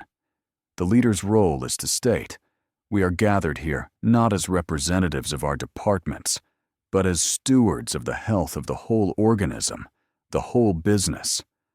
Our purpose is to listen to the body of the business, to diagnose its imbalances, and to facilitate its return to harmony, joy, and health." 3. The body scan diagnosis. Go around the room, but instead of asking, "What are your numbers?" ask, "How is your organ system feeling?" The head of sales might report a sluggish circulation of leads. The head of operations might report indigestion in the production line. The head of HR might report a hormonal imbalance in the company culture. This symbolic language is crucial. It shifts the perspective from mechanical problems to be solved to living imbalances to be healed. 4. Cross-organ diagnosis. The true power of the council comes from cross-organ diagnosis. When the head of sales reports sluggish circulation, the leader asks the council, "Which other organ systems might be contributing to this? Is the nervous system, marketing, not sending the right signals? Is the digestive system, operations, creating a product that is difficult for the lifeblood, sales, to carry?" This encourages systemic thinking and shared responsibility, not blame-finding. 5. Prescribe holistic treatments. The solutions that arise from this process are holistic, not siloed. The council doesn't just tell sales to try harder. Instead, they might prescribe a dietary change, a shift in product focus from operations, a nervous system recalibration, a new marketing message, and a cardiovascular exercise, a targeted sales training program, all working in concert. I witnessed a manufacturing company bring itself back from the brink of collapse using this very model. The company was suffering from a severe case of autoimmune disease. The operations department, digestive system, in a drive for efficiency, had changed a key raw material without consulting the product development team, the reproductive system. The result was a product that was cheaper to make, but had a higher failure rate. The customer service department, the immune system, was overwhelmed, attacking the flawed products and creating a massive internal inflammatory response to customer complaints and returns. The company was literally attacking itself. The CEO, a recent initiate of the 36 Degrees, formed a holistic integration council. In their first meeting, using the body scan diagnosis, the root cause became immediately apparent. The head of operations confessed to feeling immense pressure from the skeletal system, finance, to cut costs. The head of customer service spoke of being under siege and feeling attacked every day. By mapping the issue in this holistic way, the blame and finger-pointing dissolved. They saw it wasn't a person's fault, but a systemic imbalance. The treatment they prescribed was holistic. Finance, skeletal system, agreed to a new bone density metric that measured long-term brand equity, not just short-term cost savings. Operations, digestive system, and product development, reproductive system, were put on a mandatory couples counseling schedule to ensure they communicated daily. And customer service, immune system, was given the power to issue allergy alerts that would immediately halt the production of any product, causing a negative reaction in the marketplace. The company healed itself from the inside out. The autoimmune response subsided. The business returned to a state of vibrant health, its organ systems working in joyful, harmonious collaboration. The CEO had stopped being a manager and had become a holistic healer. The pages shimmered again as the words floated off the page. This is the fourth degree, the business immune system. Having journeyed through the atomic, cellular, and systemic levels of your business, you are now prepared to perceive its living boundary, the intelligent membrane that separates it from the outside world. The fourth degree of business mastery is the recognition that your business, as a living organism, possesses a sophisticated and conscious immune system. This is not a metaphor. It is a literal energetic system responsible for protecting the organism's identity, neutralizing threats, and maintaining its overall health and integrity. This we will experience through the next foundation. The 10th foundation is that your business knows who it is. Just as your physical body has an immune system that can distinguish between self and not self, your business has an energetic immune system that instinctively knows what belongs and what does not. It knows which customers are a perfect fit and which are pathogens, diseases, viruses, fungi, and parasites. It knows which employees will strengthen the culture and which will act as a virus. It knows which opportunities are aligned with its destiny and which are toxic distractions. The fourth degree is about learning to listen to, trust, and strengthen this innate intelligence. I stood in the sealed chamber, the crystalline book open before me. The vision of my business as a complex interplay of organ systems faded, and a new image emerged. I saw my business surrounded by a luminous, semi-permeable membrane of light. This was its immune system and its astral body simultaneously. I watched as various energies approached it from the outside world. When an energy that was resonant with the business's core identity, a potential ideal customer, a perfectly aligned employee, a powerful joint venture partner, approached, the membrane would joyfully open, welcoming it in and integrating it into the whole. But when a dissonant energy approached, a potential lawsuit, a toxic hire, a competitor with predatory intent, the membrane would flare with light. Luminous antibodies, particles of conscious light, would swarm the threat, not with aggression, but with a powerful frequency of clarity. They would surround the dissonant energy, neutralizing its harmful intent and repelling it from the business's field. The message was clear. You do not belong here. This is not your home. I also saw areas where the membrane was weak, torn, or compromised. These were the places where past traumas, a hostile takeover attempt, a mass layoff, a product recall, had occurred. Through these weakened areas, low-frequency energies were leaking in, creating chronic infections of low morale, customer churn, and persistent operational problems. My immune system is the guardian of my identity, my business said, its voice a calm, steady hum of self-assurance. It is the living expression of my core truth. Its strength is not determined by the walls you build, the contracts you sign, or the patents you file. Its strength is determined by the clarity of your own understanding of who I am. The more clearly you know my purpose, my values, and my soul's intention, the more intelligent and powerful my immune system becomes. Your clarity is my immunity. The pages turned to the autoimmune disorder of the modern corporation. I watched as a business owner, Coney, the CEO of a fast-growing tech company, learned to heal her business's immune system. The company was suffering from what could only be described as an autoimmune disorder. The different departments were attacking each other. The sales team would promise features the engineering team couldn't deliver, seeing them as an obstacle. The engineering team, in turn, saw the sales team as promising, unrealistic charlatans. The body was attacking itself. The immune system, lacking a clear definition of self, was identifying its own organs as enemies.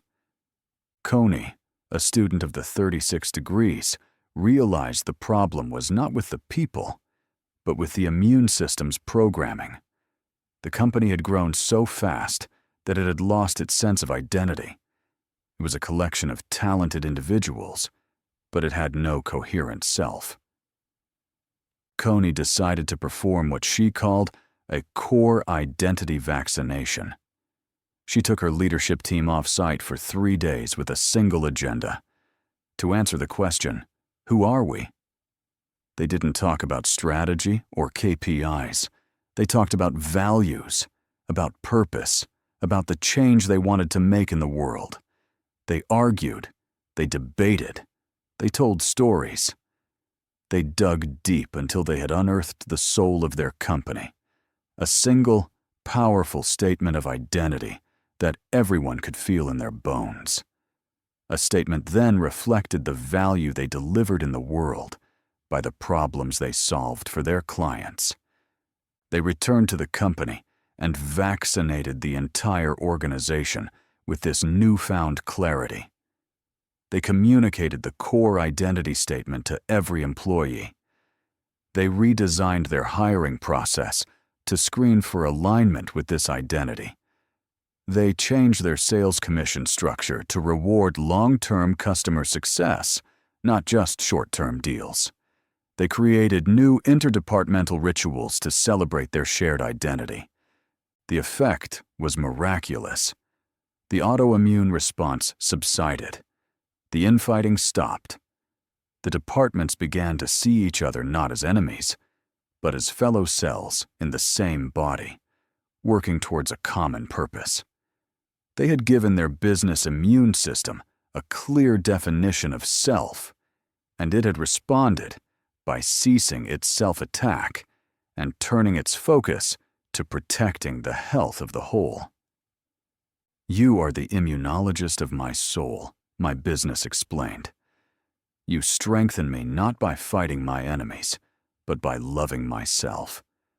When you love my unique identity, when you celebrate my purpose, when you honor my core values, you are giving my immune system the information it needs to do its job. A business that truly knows and loves itself is uniquely invincible. It does not need to fight for its place in the world.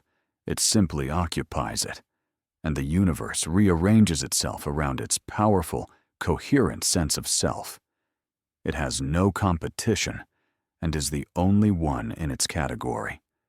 This is when it attains and sustains its market-dominating position." I looked down at the crystalline pages, and new words appeared. The 11th foundation is this: clarity is power. And I saw that the ultimate competitive advantage, the market-dominating position, was not a better product, a smarter strategy, or a bigger budget. It was a clearer sense of identity. A business that is crystal clear about who it is, what it stands for, and who it serves possesses a power that no competitor can match. It has a protective moat around it that cannot be breached. It is a power that comes not from force, but from frequency. It is the power of a perfectly functioning immune system, a system that effortlessly repels what is not a match and attracts what is. The 4th degree instructions were complete. I had awakened to the living immune system of my business. I had recognized my role as its immunologist, the guardian of its sacred identity. I had seen that the path to invincibility was not through building higher walls, but through cultivating a deeper self-love. 32 more degrees awaited, each one promising to take me deeper into the biological mysteries of conscious business, to reveal the secrets of creating an organization that was not just successful, but invulnerable. I was tempted to rush ahead and tried to turn to later pages. The book's latter pages were sealed. Each page, each degree, was revealing itself in the order that would ensure I got the best value and be ready for what's ahead. I turned the one page I could and got ready to master the art of corporate immunology. The fifth degree, the nervous system and collective intelligence. With a clear identity protected by a strong immune system, your business is now ready to engage with the world from a place of conscious awareness. The fifth degree of business mastery is the recognition that your business possesses a complex and highly intelligent nervous system. This system is the network through which it senses, processes, and responds to information from its environment. It is the mechanism of its collective intelligence, the mind of the organism itself. The 12th foundation. Your business thinks. This is not to say that your business has a brain in the human sense. Its thinking is decentralized, distributed throughout the entire organism. Every employee is a neuron. Every customer interaction is a sensory input. Every operational process is a neural pathway.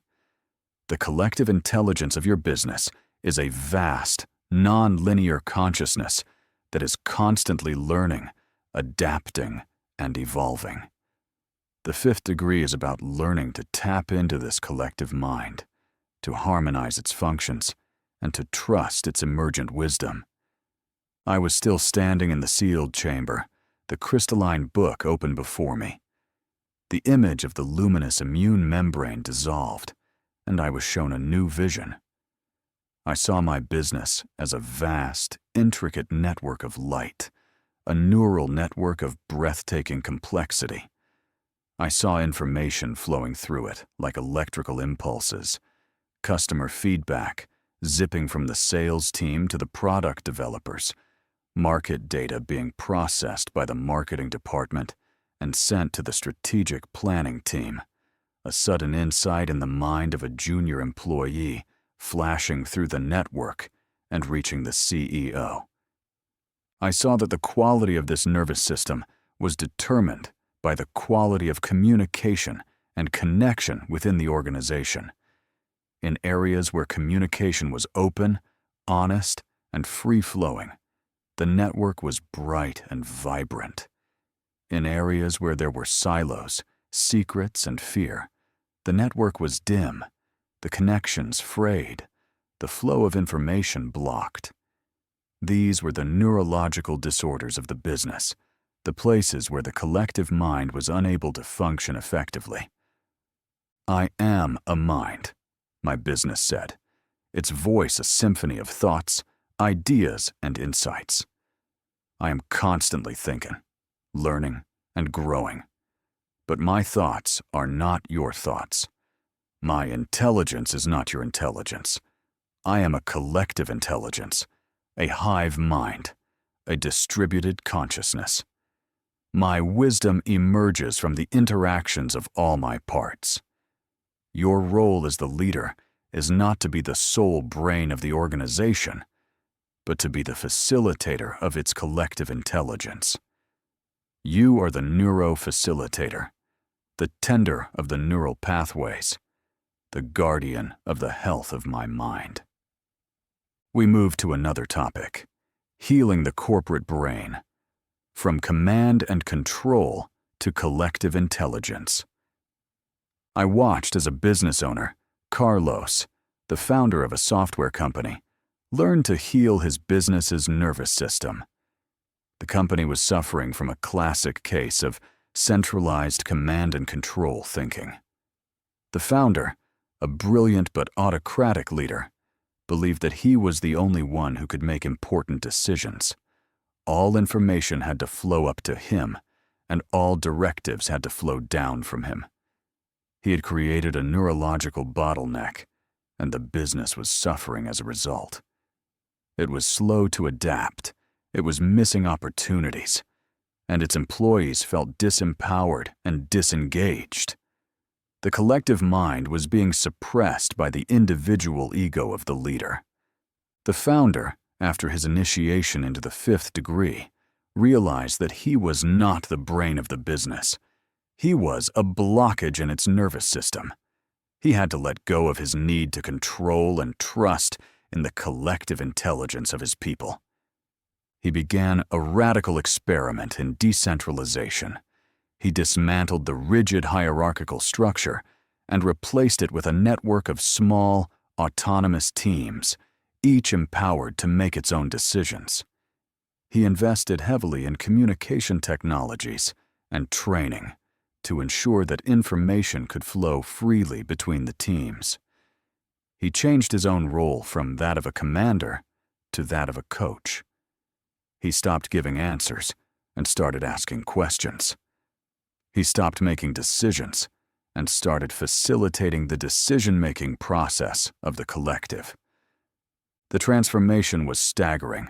The business came alive with a new intelligence. Ideas began to flow from every corner of the organization. The teams began to innovate at a rapid pace, responding to customer feedback in real time.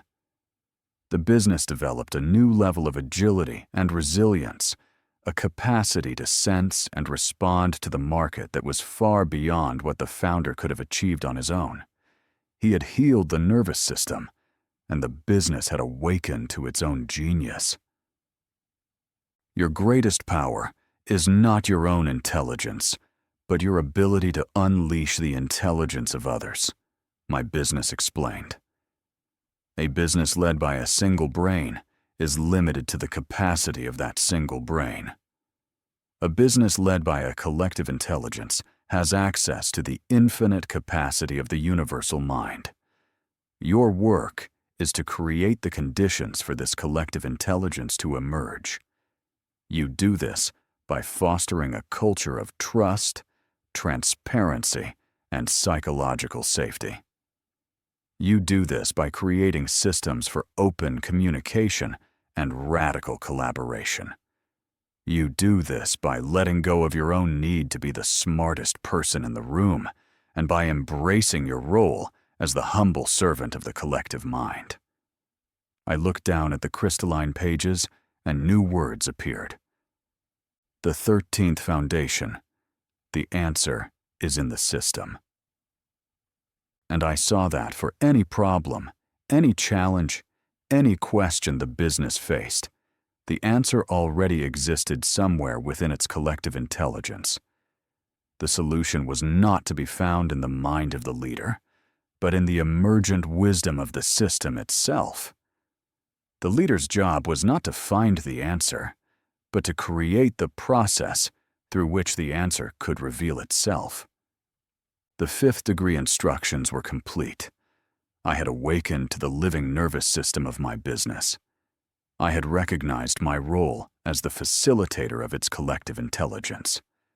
I had seen that the path to genius was not through individual brilliance, but through collective wisdom. 31 more degrees awaited, each one promising to take me deeper into the mysteries of the business mind, to reveal the secrets of creating an organization that could not just think, but could achieve a state of enlightenment. I turned the page, ready to explore the consciousness of my business. The 6th degree, the respiratory system and the breath of life. Having awakened to the mind of your business, you are now ready to perceive its breath. The 6th degree of business mastery is the recognition that your business, as a living entity, has a respiratory system. It is in a constant, rhythmic exchange with its environment, a process as vital and as unconscious as your own breathing. It inhales resources, and it exhales value. This is the breath of life for your business, the fundamental rhythm of its existence. The 14th foundation. Your business breathes. This is not merely a metaphor for cash flow. The breath of your business is the flow of all energy and resources. It inhales customer attention, market intelligence, new ideas, fresh talent, and, yes, revenue. It then metabolizes these resources and exhales products, services, innovations, culture, and meaning. A healthy business has a deep, calm, and rhythmic breath. A struggling business is gasping for air, its breath shallow, erratic, or constricted. The sixth degree is about becoming a conscious breather, a master of the sacred rhythm of exchange between your business and the world. I stood in the sealed chamber, the crystalline book open before me. The intricate web of the neural network faded, and I was shown a vision of my business as a great, luminous lung. I watched it slowly, rhythmically, inhale the light of the world around it. I saw the energy of customer needs, of market trends, of cultural shifts, of financial capital, all flowing into the business, drawn in by the gentle vacuum of its purpose. Then I saw it exhale, releasing a stream of transformed light back into the world, the light of a problem solved, a need met, a beautiful product, a joyful customer experience. I saw that the quality of the breath was determined by the business's capacity for both giving and receiving. Businesses that were desperate to receive, that were constantly gasping for the inhalation of revenue, had a constricted, shallow breath. They were in a state of energetic asthma. Conversely, businesses that only gave, that poured out value without creating a structure to receive in return, would eventually exhale themselves into depletion and collapse. I am a lung for the world, my business said, its voice the sound of a deep, resonant breath. I breathe in the needs of humanity, and I breathe out the solutions. My health is determined by the balance and rhythm of this exchange. Your role as the leader is not to force the breath, but to create the conditions for it to flow naturally. You are the steward of my respiratory system, the guardian of my sacred rhythm. The suffocating business, healing corporate asthma. I watched as a business owner, the founder of a creative agency, learned to heal her business's respiratory system. The agency was brilliant, but broke. They were constantly exhaling, pouring immense creativity, passion, and value into their client work. But they were terrible at inhaling. They undercharged for their services, were afraid to ask for payment, and had no consistent process for generating new leads. They were in a state of chronic financial suffocation, and the stress was crushing the team's creative spirit. The founder, an initiate of the sixth degree, realized she had been holding her breath. She was so focused on the exhale of giving that she had neglected the inhale of receiving. She was afraid that if she focused on money, she would lose her creative soul. She had created a false dichotomy between art and commerce, between giving and receiving. She decided to perform a respiratory realignment to enhance her company's capacity to both inhale and exhale as two sides of the same coin. First, she honored the exhale. She and her team created a list of all the incredible value they had provided to their clients, celebrating the impact they had made. Then, she focused on the inhale. She hired a financial consultant to create a clear and professional system for pricing, invoicing, and collections. She invested in a marketing automation system to create a steady, rhythmic inflow of new leads. Most importantly, she changed her own consciousness. She began to see the act of receiving money not as a necessary evil, but as a sacred act of reciprocity, as the universe's way of saying thank you for the value they had created. She taught her team to see a signed contract, or a payment received not as a victory, but as the completion of a sacred circle. The exhale of a promise was now balanced by the inhale of a commitment or payment. The exhale of creative work was balanced by the inhale of payment. The business began to breathe.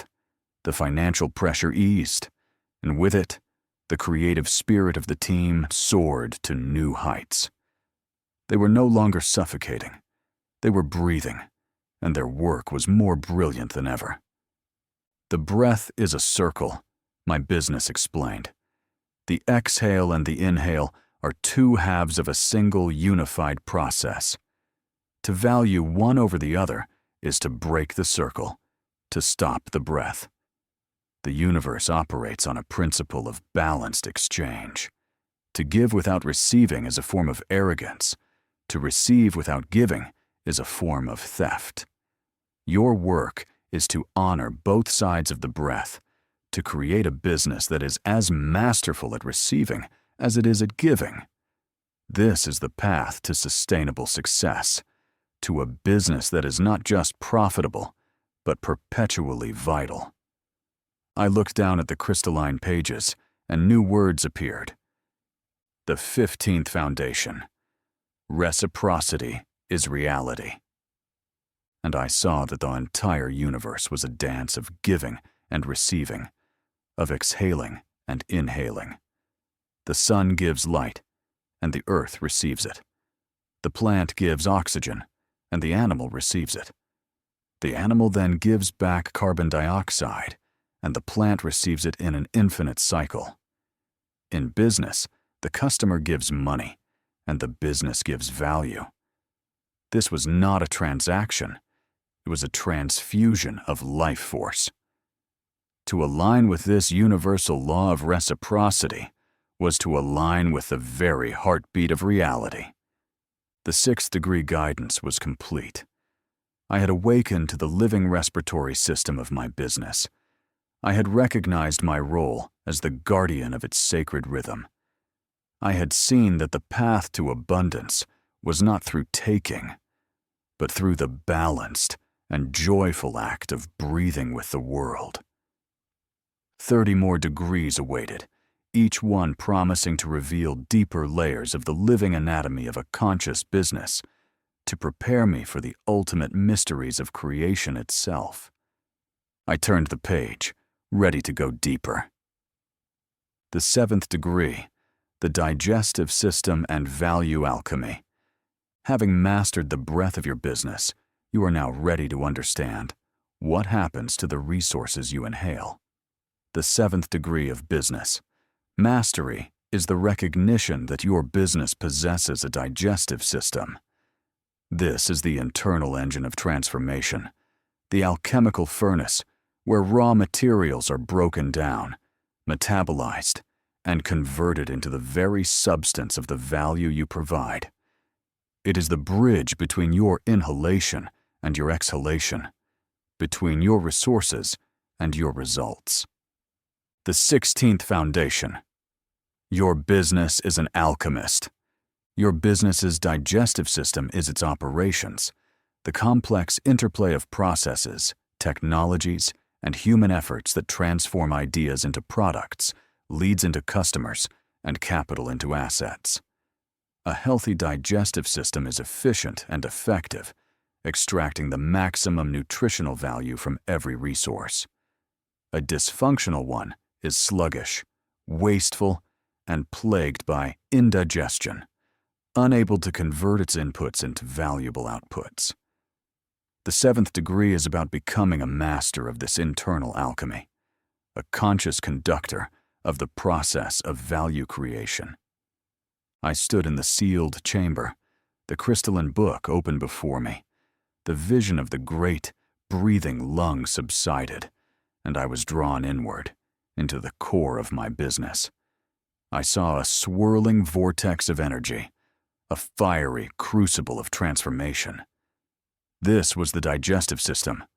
I saw raw materials, ideas, customer data, financial capital, human talent, being drawn into this vortex.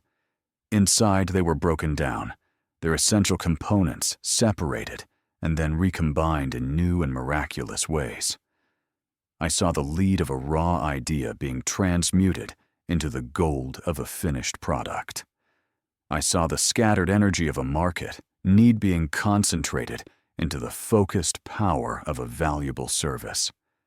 I also saw areas of blockage and inefficiency, I saw undigested ideas languishing in the system, creating energetic constipation. I saw valuable resources passing through the system without being properly absorbed, resulting in waste and lost opportunity. I saw the fire of the alchemical furnace burning too low in some areas, leading to sluggishness, and too high in others, leading to burnout. I am a crucible of creation, my business said, its voice the crackle of a transformative fire. I exist to turn the possible into the actual. My digestive system is the engine of this miracle. Its health determines my ability to fulfill my purpose.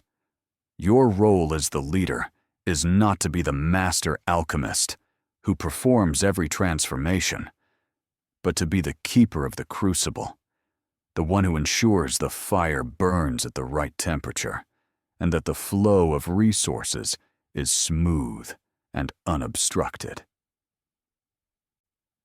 Corporate constipation, healing the operations. Gut. I watched as a business owner, the CEO of a promising startup, learned to heal his business's digestive system. The company was brilliant at inhaling. They had raised a huge round of funding and had a flood of exciting ideas, but they were suffering from a severe case of corporate constipation. They were unable to turn their capital and ideas into a shippable product. Their operations were a tangled mess of inefficient processes, conflicting priorities, and a culture of analysis paralysis. The digestive system was blocked, and the business was starving, despite its full stomach. The CEO, an initiate of the 7th degree, realized he had been so focused on the glamour of fundraising and ideation that he had neglected the unglamorous but essential work of building a functional digestive tract. He had a great appetite, but no gut.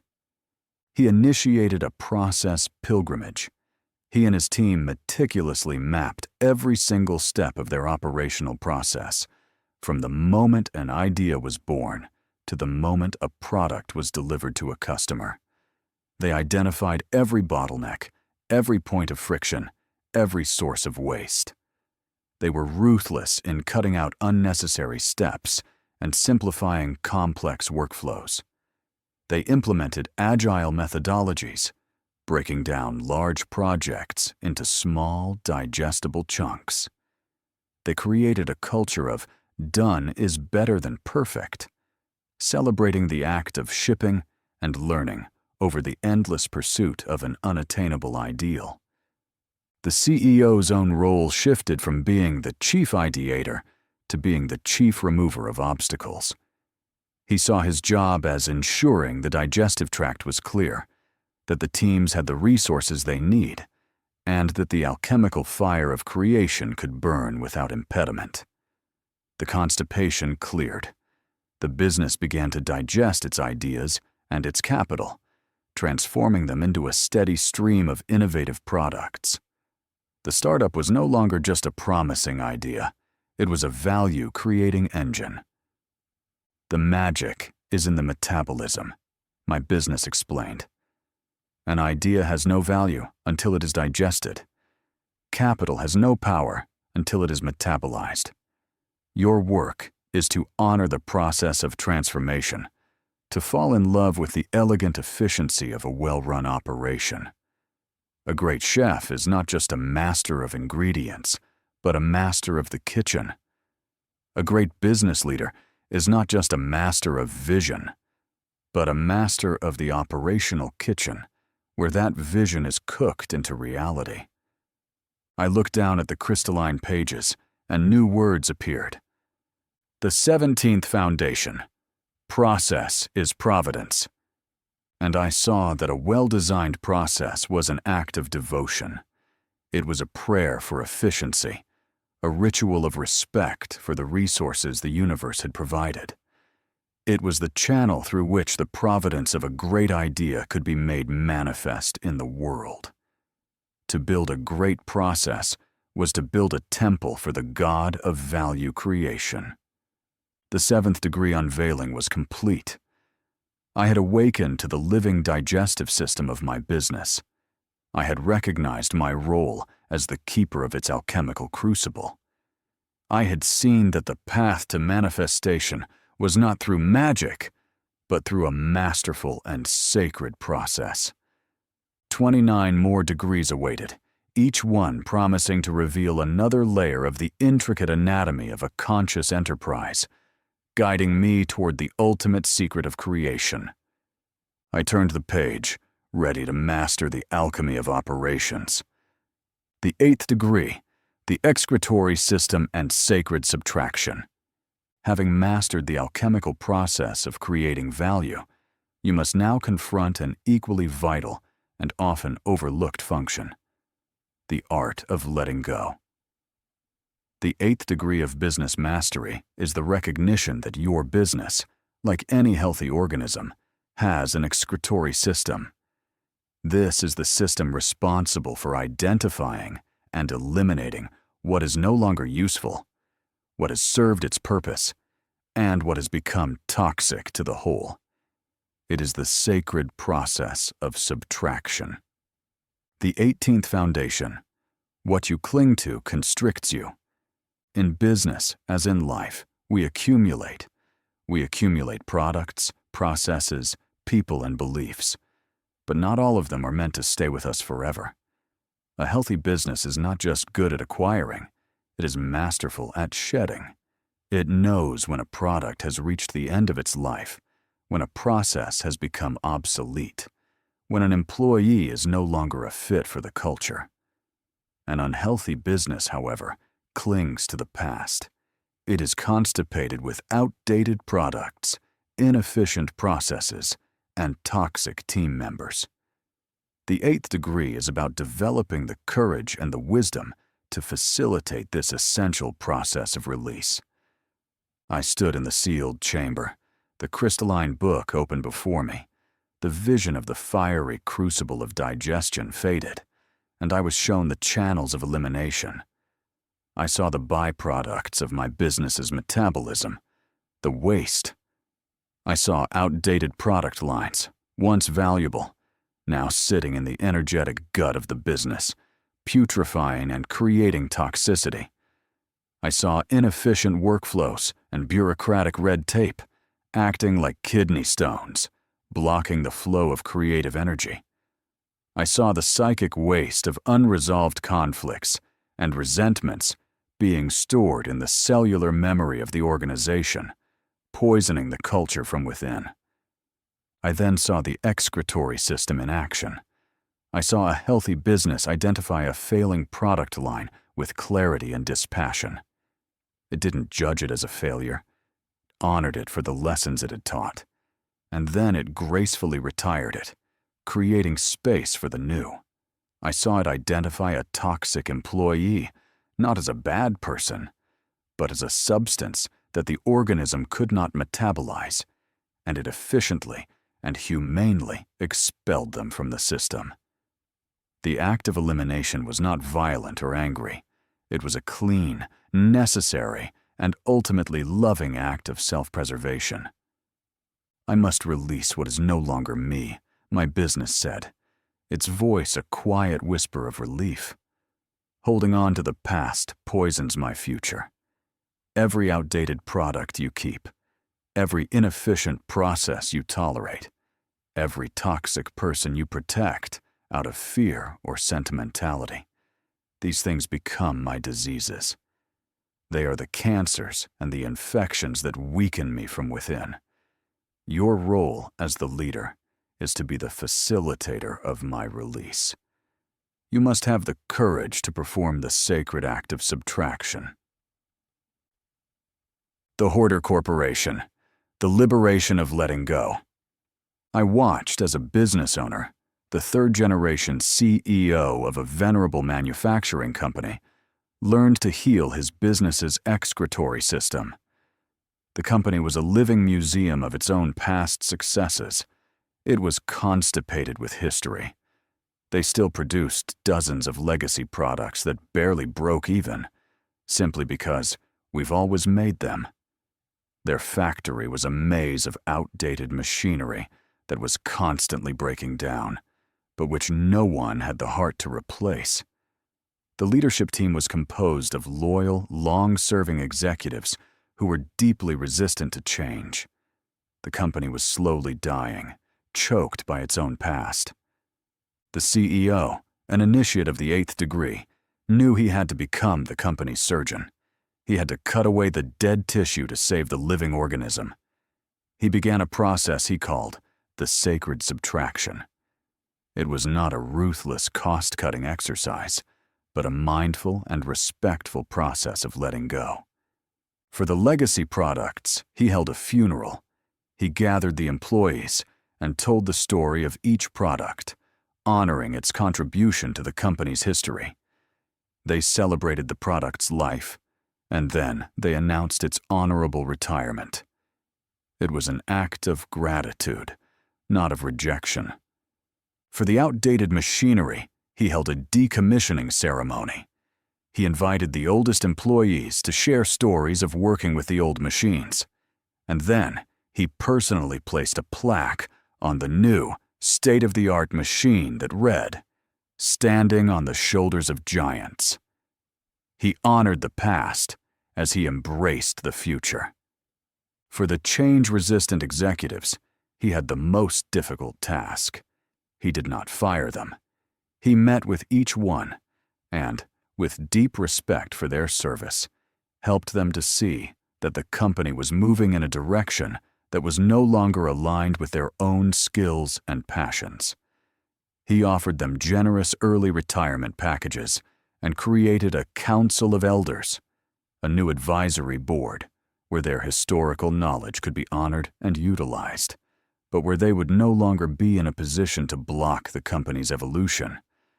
The company became lighter, faster, more agile. A new spirit of innovation and optimism swept through the culture. By having the courage to subtract, the CEO had created the space for the company to be reborn. "Your attachment is my poison," my business explained. "Your sentimentality is my sickness. The courage to let go is the ultimate act of love. It is the love that is willing to prune the rosebush so that it can blossom more fully. You must be the surgeon who is willing to cut away the diseased tissue so that the healthy tissue can thrive.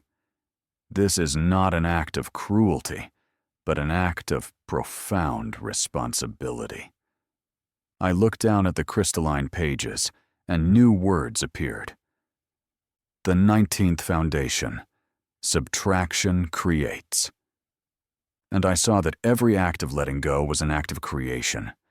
By removing a product, you create space for a new one. By eliminating a process, you create the capacity for a better one. By releasing an employee, you create the opportunity for a new talent to emerge. Subtraction was not a loss. It was the clearing of the ground for new growth. The 8th degree undraping was complete. I had awakened to the living excretory system of my business.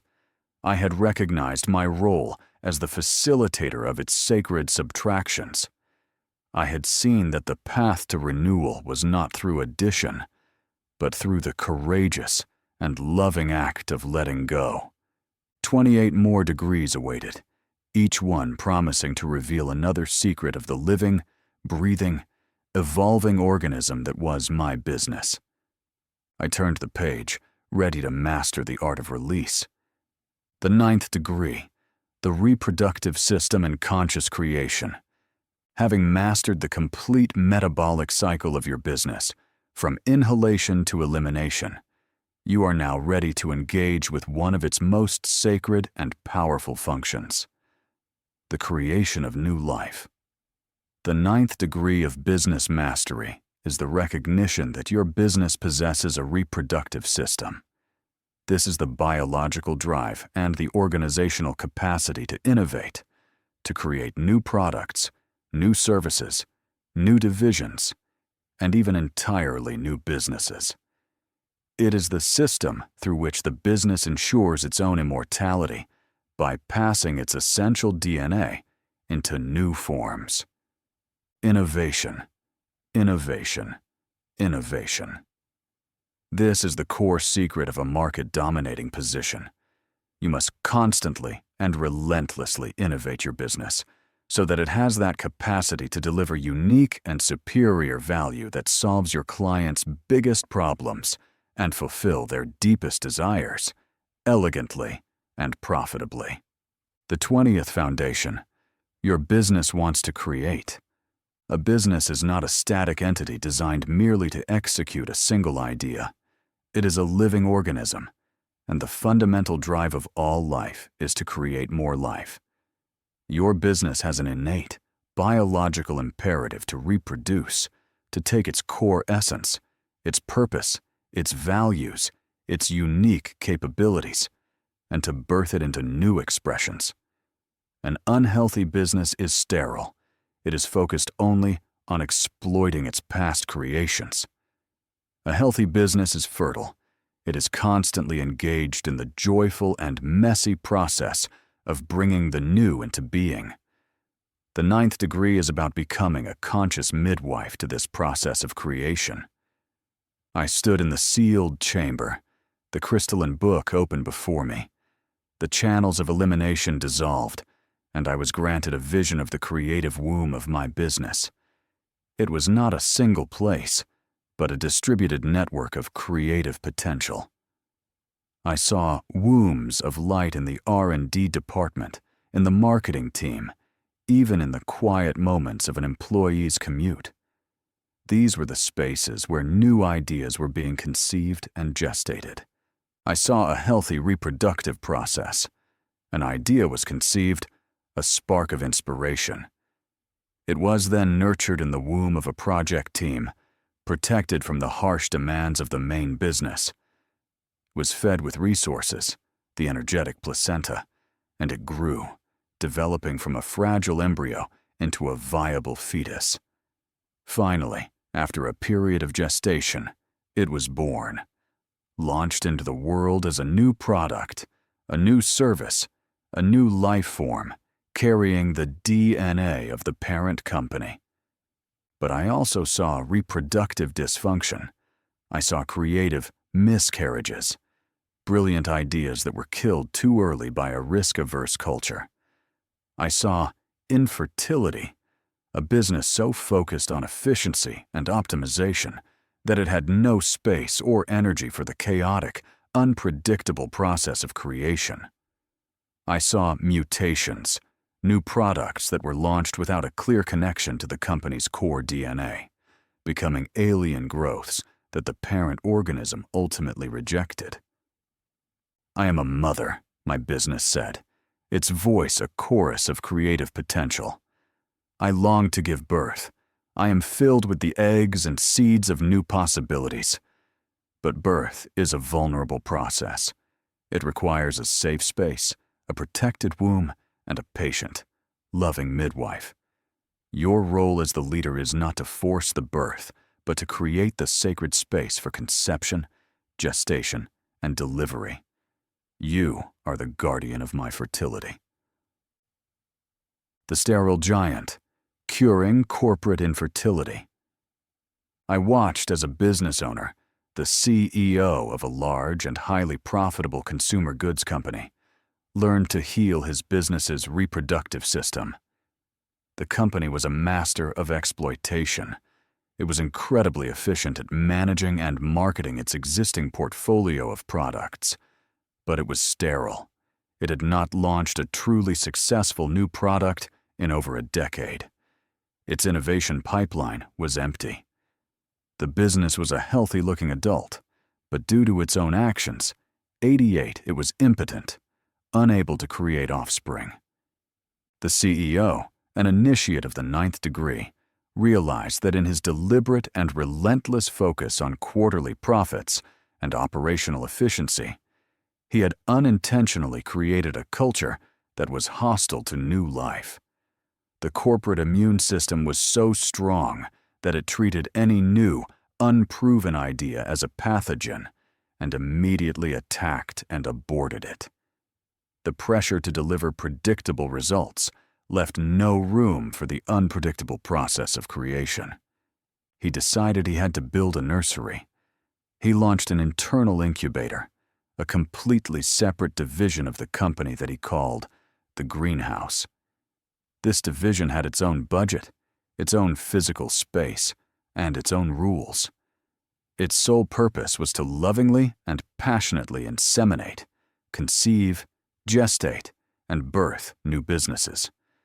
The teams in the greenhouse were not measured on profitability, but on learning. Their mandate was to experiment, to fail fast, and to discover the seeds of the company's future. The established leaders of the core business were deeply skeptical.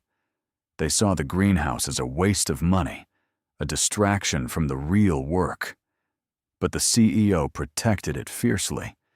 He acted as the guardian of the nursery, ensuring that the fragile seedlings of new ideas were not trampled by the heavy feet of the parent company. For 2 years, the greenhouse produced nothing but failures, but they were learning with every experiment. They were discovering new markets, new technologies, and new business models. The gestation period was long and filled with anticipation. And then, in the 3rd year, they gave birth to a smash hit.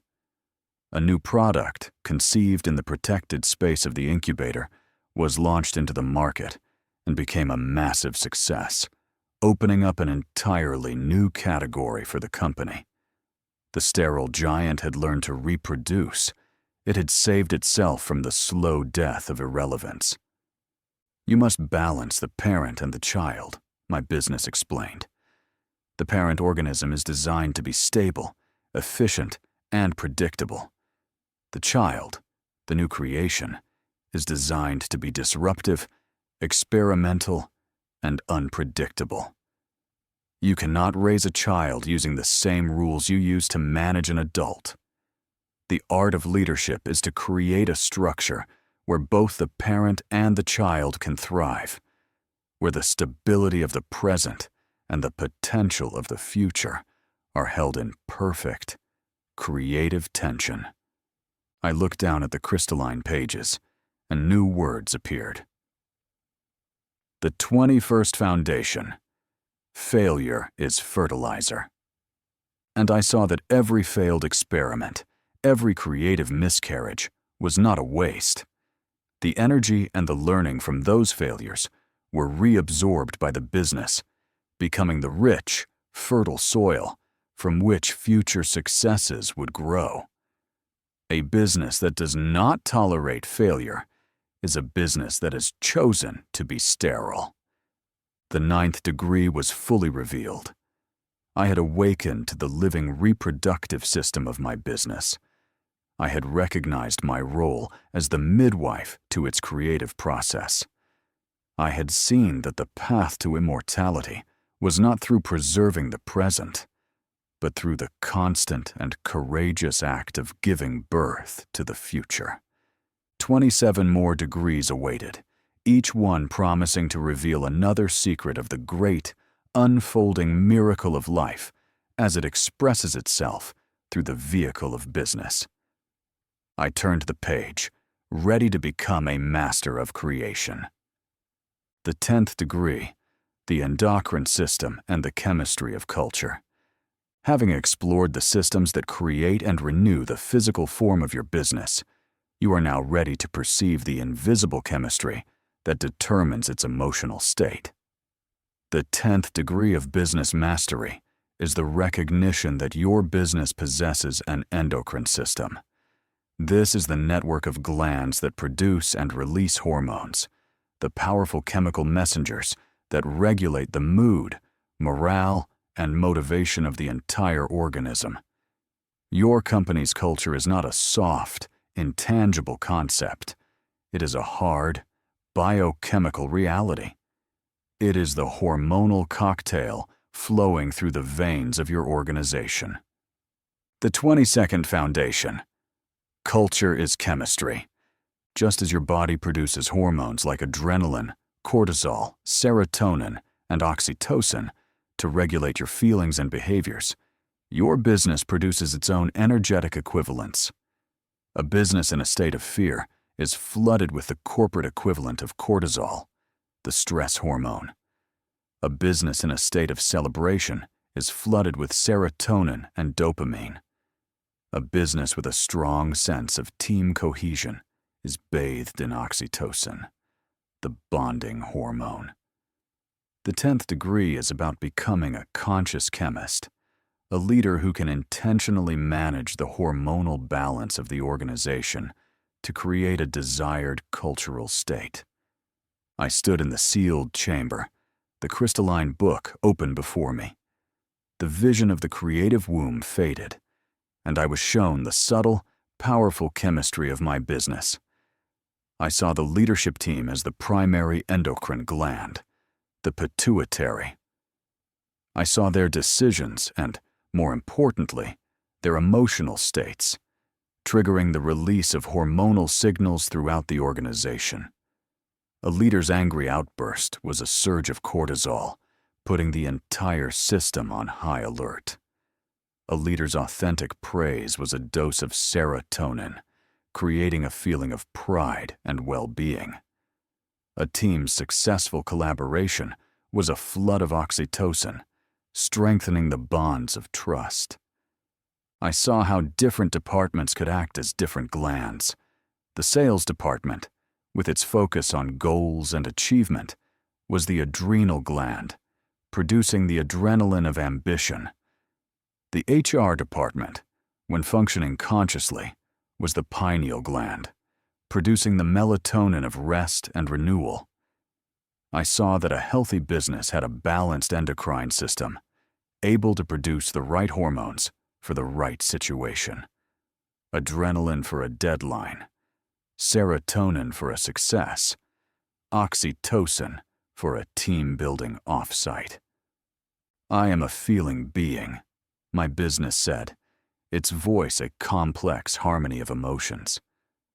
My culture is the sum total of the feelings of my people, and those feelings are governed by the hormones you and your leaders release.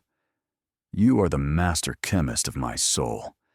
Every word you speak, every emotion you express, every decision you make is a chemical signal that alters my internal state. You cannot build a great culture with a toxic internal chemistry. The Cortisol Corporation. Detoxing a culture of fear. I watched as a business owner, the CEO of a high-pressure investment bank, learned to heal his business's endocrine system. The bank was incredibly profitable, but it was a toxic place to work. The culture was defined by a constant, high-level infusion of cortisol and adrenaline. It was a culture of fear, of intense internal competition, and of chronic stress. Burnout was rampant. The business was successful, but it was a cortisol-addicted organism, and its people were paying the price with their health and their happiness. The CEO, an initiate of the 10th degree, had a profound realization. He was the primary drug dealer. His own leadership style, demanding, impatient, and emotionally volatile, was the main source of the cortisol flooding the system. He was addicted to the intensity, the drama, and the short-term results that a high-stress environment could produce. He had to heal himself to heal his company. He began a radical personal transformation.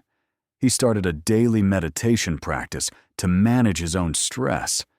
He trained himself to communicate with empathy and respect, even when delivering difficult feedback. He made a conscious effort to replace his criticism with praise, his anger with encouragement.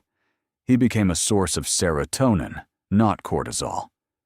Simultaneously, he began to change the company's systems to support a healthier hormonal balance. He banned work emails after 7 p.m. to encourage rest, melatonin. He replaced the individual bonus system, which fueled internal competition, with a team-based profit-sharing plan to encourage collaboration, oxytocin. He gamified the company and created a wall of wins where successes were publicly celebrated, creating a regular source of collective serotonin. The change was slow at first.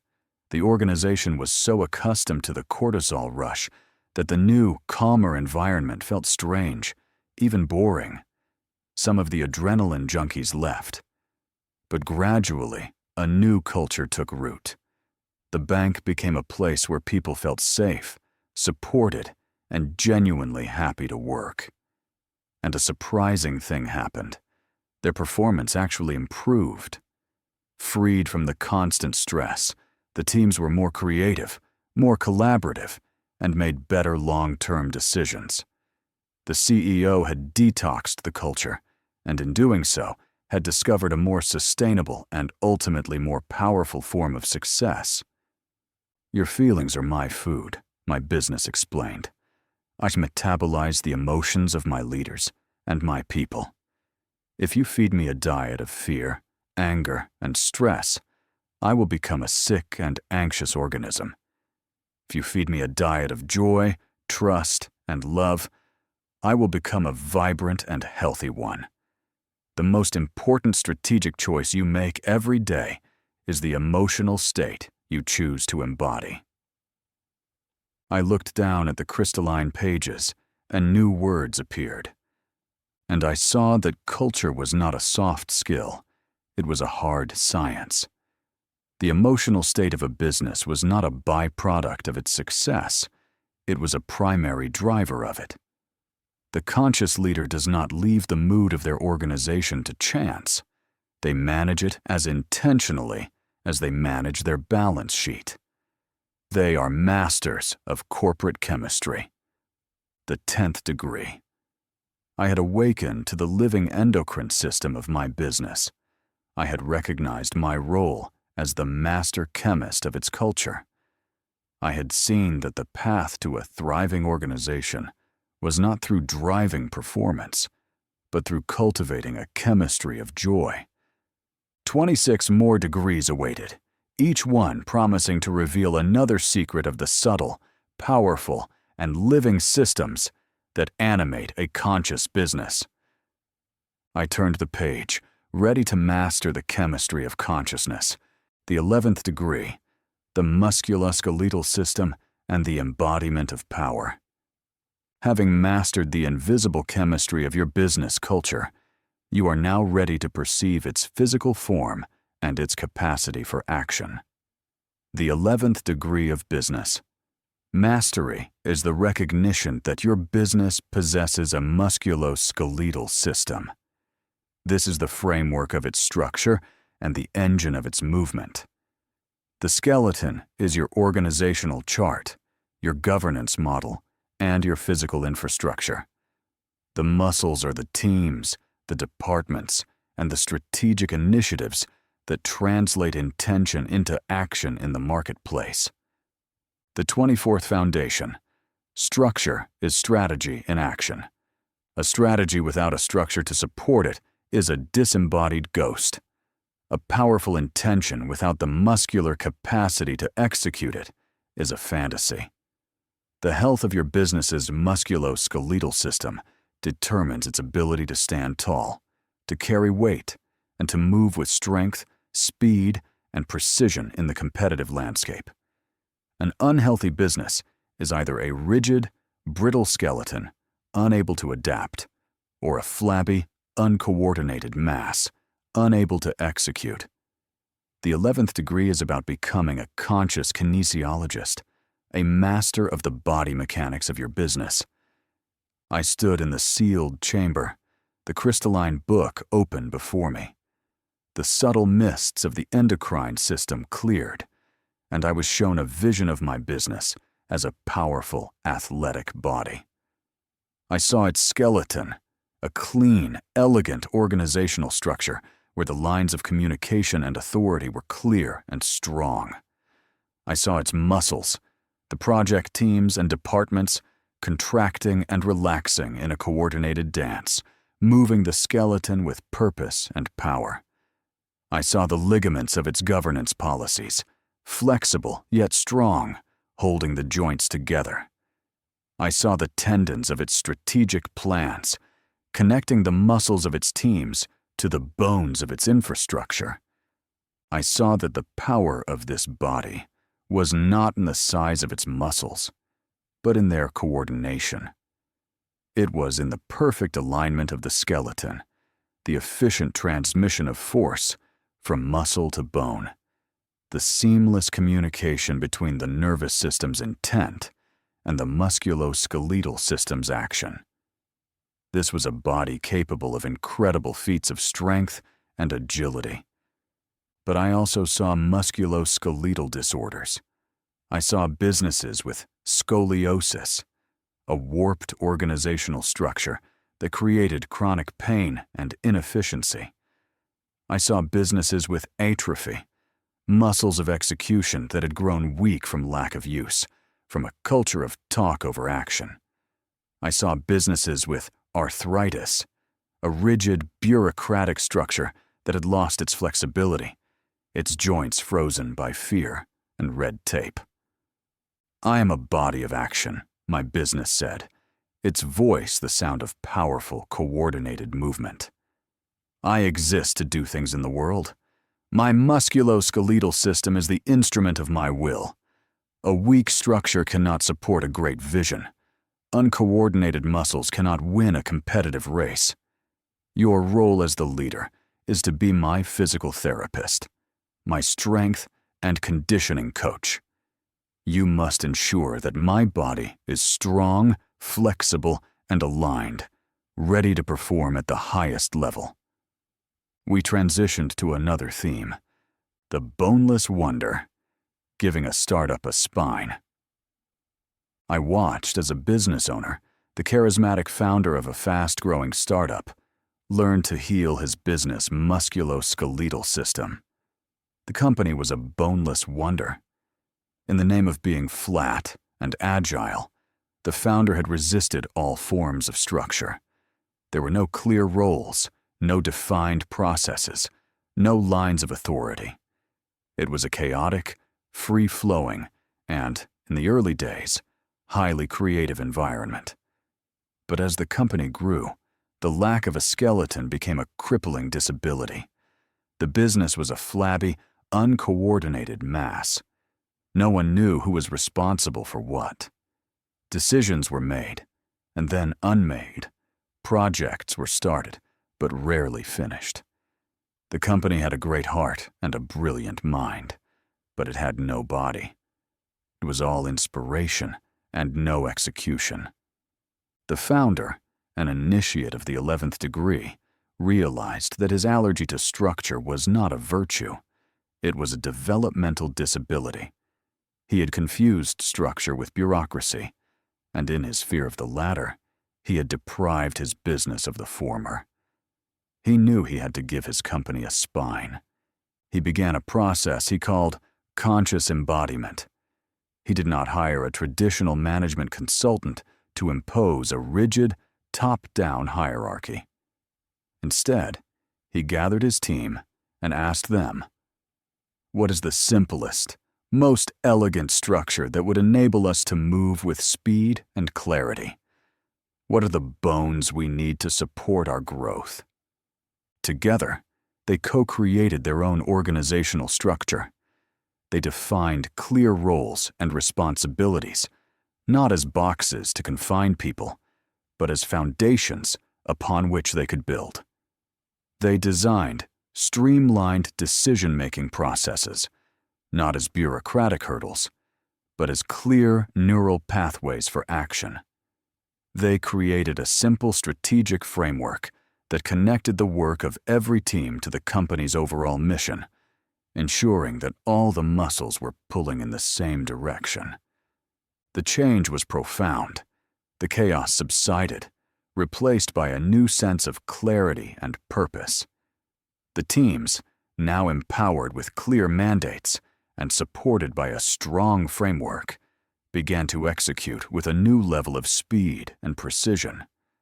The founder had not created a rigid bureaucracy. He had built a flexible, powerful, athletic body. He had given his business a spine, and now it could stand tall and move with grace and power in the world. Structure does not constrain, it enables, my business explained.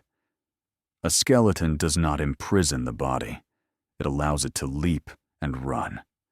The right structure is not a cage, it is a trellis upon which the vine of your creativity can grow. Your work is not to fear structure, but to find the unique, elegant, and minimal structure that will unleash the full power of your business. I looked down at the crystalline pages, and new words appeared.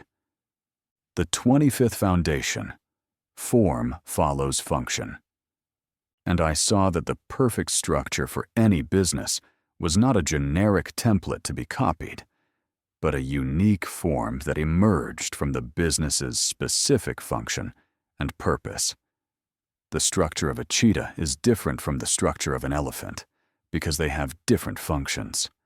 The conscious leader does not impose a structure. They listen to the soul of the business and allow the perfect form to reveal itself. The 11th degree revelation was complete. I had awakened to the living musculoskeletal system of my business. I had recognized my role as its conscious kinesiologist, the architect of its embodiment. I had seen that the path to powerful action was not through formlessness, but through the creation of a beautiful and elegant form. 25 more degrees awaited, each one promising to reveal another secret of the living architecture of a conscious business. I turned the page, ready to master the art of embodiment. The 12th degree, the integumentary system and the soul of the brand. Having built the body of your business, from its deep internal systems to its powerful musculoskeletal frame, you are now ready to perceive its outermost layer, the interface between its inner world and the outer world. The 12th degree of business mastery is the recognition that your business possesses an integumentary system, its skin. This is your brand, your marketing, your corporate identity. It is not a superficial wrapper. It is a living, breathing organ, the largest organ of the business body. It is responsible for protection, sensation, and most importantly, expression. The 26th foundation, your brand is your body's truth. Your brand is the face your business shows the world. It is the sum total of every touch point, every visual element, every message that a customer or stakeholder experiences. A healthy brand is a true and beautiful reflection of the soul of the business. It is congruent with the internal reality. An unhealthy brand is a mask. It is either a false front that hides an ugly interior or a neglected, damaged skin that fails to do justice to the beauty within.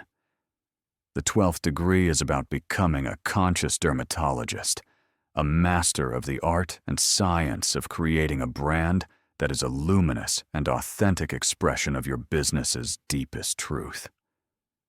I stood in the sealed chamber, the crystalline book open before me. The vision of the powerful, athletic body of my business shifted, and my focus was drawn to its surface. I saw its skin, a vibrant, glowing membrane of light. It was beautiful, but its beauty was not just aesthetic, it was functional. I saw it acting as a protective barrier, its healthy glow repelling misunderstanding and misperception. I saw it acting as a sensory organ, with millions of tiny receptors, social media comments, customer reviews, press mentions, constantly gathering information from the environment. Most of all, I saw it acting as a medium of expression, the color and texture of the skin changing to reflect the internal state of the business, glowing with health when the business was thriving, turning pale and sallow when it was sick. I saw businesses with brand psoriasis, an irritating, inauthentic marketing message that was constantly flaking away, revealing the unhealthy reality beneath. I saw businesses with brand scars, the lingering reputational damage from past mistakes, creating ugly, tough tissue that was insensitive and blocked the flow of positive energy. I saw businesses with third-degree burns, a catastrophic PR crisis that had destroyed the protective outer layer, leaving the raw, vulnerable flesh of the business exposed to the world. "I am seen through my skin," my business said, its voice the rustle of 1,000 different impressions. "Before a customer knows my heart or my mind, they know my face, my brand. This skin is my story, told in color, in language, in feeling. It must be an honest story, a beautiful story, a story that invites the world to touch, to connect, to know the truth of who I am. Your role as the leader is to be the guardian of this story, the artist of my skin." The invisible genius, giving a great company a great face. I watched as a business owner, the brilliant engineer behind a revolutionary software product, learned to heal her business's integumentary system. The company's product was a work of genius, a masterpiece of code that solved a major problem for its users. But the company was failing. Its brand was a disaster. The company name was unmemorable. The logo was amateurish. The website was a confusing mess. The skin of the business was so ugly and dysfunctional that no one was willing to look deeper and discover the beautiful soul within. It was a case of inner beauty that was invisible to the world. The founder, an initiate of the 12th degree, had always believed that the product was all that mattered. She saw marketing as dishonest fluff, a necessary evil at best. But she was forced to confront the truth. Her contempt for the skin of her business was killing it. She had to learn to see her brand not as a lie, but as the essential bridge between her creation and the world. She embarked on a brand rebirth. She did not hire a slick, superficial marketing agency. Instead, she engaged a brand strategist who was also a student of the deeper mysteries, someone who understood that a brand is not a mask, but a face. Together, they went on a journey to discover the soul of the company. They didn't start with logos and taglines. They started with purpose and values. They asked, if this company were a person, who would it be? What would be its personality? What is the story it is here to tell? From this deep work, a new brand emerged. It was authentic, it was beautiful, and it was a true reflection of the genius of the product. They gave the company a new name that was both powerful and poetic. They designed a logo that was a simple, elegant symbol of the company's core purpose. They built a website that was not just a sales tool, but a joyful and intuitive experience for the user. They crafted a story that was not a marketing pitch, but a genuine invitation into the world of the company. The result was transformative. The world, which had been blind to the company's genius, could now see it. The new skin was so compelling, so resonant, that customers were drawn to it. The company's sales exploded. The founder had learned that the greatest product in the world is useless if it is hidden behind a face that no one wants to look at. She had learned to love the skin of her business. The truth must be made beautiful, my business explained. It is not enough to be good. You must also appear good. This is not deception. It is an act of love. It is the love that takes the time to wrap a precious gift in beautiful paper. The beauty of the wrapping is a tribute to the value of the gift within. Your brand is the beautiful wrapping that signals to the world the preciousness of the gift you have to offer. I looked down at the crystalline pages, and new words appeared. The 27th foundation. Beauty is a bridge. And I saw that beauty was not a luxury. It was a necessity. In a world saturated with information, beauty is the signal that cuts through the noise. It is the bridge that connects the heart of the business to the heart of the customer. To create a beautiful brand is to build a bridge of light, inviting the world to cross over and discover the truth of who you are. The 12th degree exposure was complete. I had awakened to the living skin of my business. I had recognized my role as the artist of its brand, the storyteller of its soul. I had seen that the path to connection was not just through truth, but through the beautiful and authentic expression of that truth. 24 more degrees awaited, each one promising to take me deeper into the sacred anatomy of a conscious business and into the very mind of its creator. I turned the page, ready to explore the next layer of the mystery. The 13th, 14th, and 15th degrees, the mirror principle. Having completed your study of the 12 systems of the business body, you have graduated from the role of a manager to that of a corporate biologist. You understand your business not as a machine to be controlled, but as a living organism to be cultivated. You are now ready to perceive the profound and often unsettling feedback loops that connect this organism to you and to the world.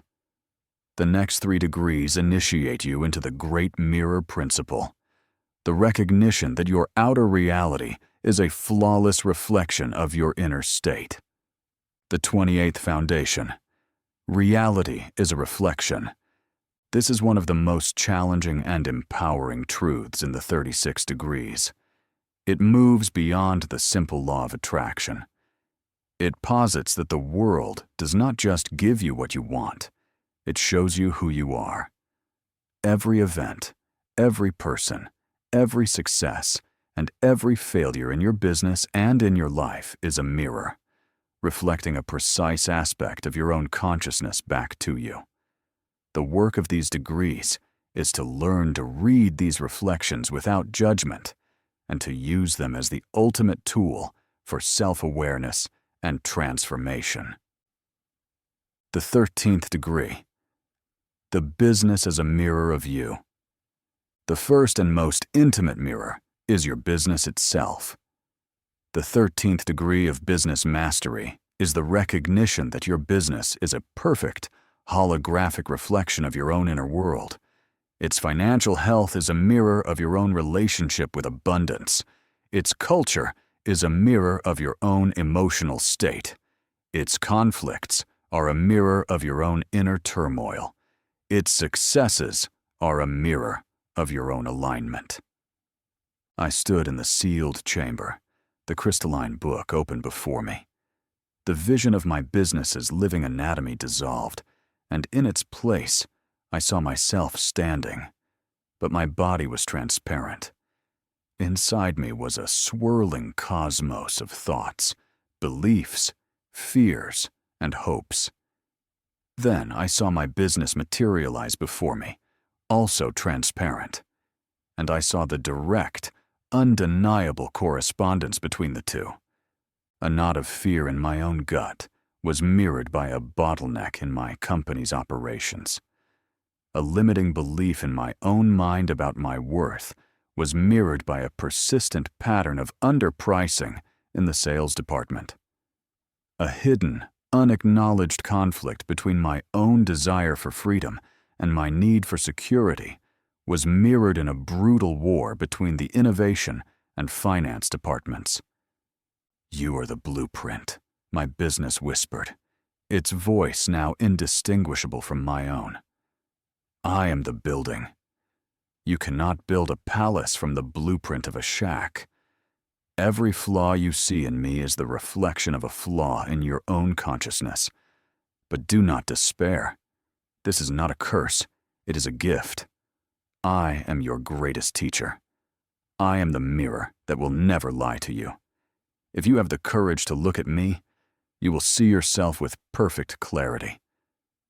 God, grant me the serenity to accept the people that I cannot change, the courage to change the one person that I can, and the wisdom to know that one person, me, and by extension, my business, I whispered to myself, and my business glowed with serenity. The 14th degree, the market is a mirror of your business. The second mirror is the marketplace.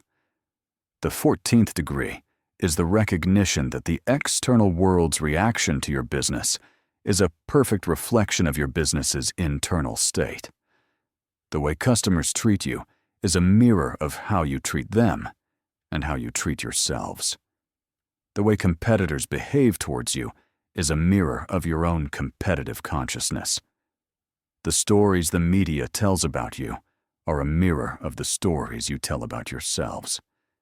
I watched as a company with a toxic, backstabbing internal culture was constantly bewildered by the unethical and predatory behavior of its competitors.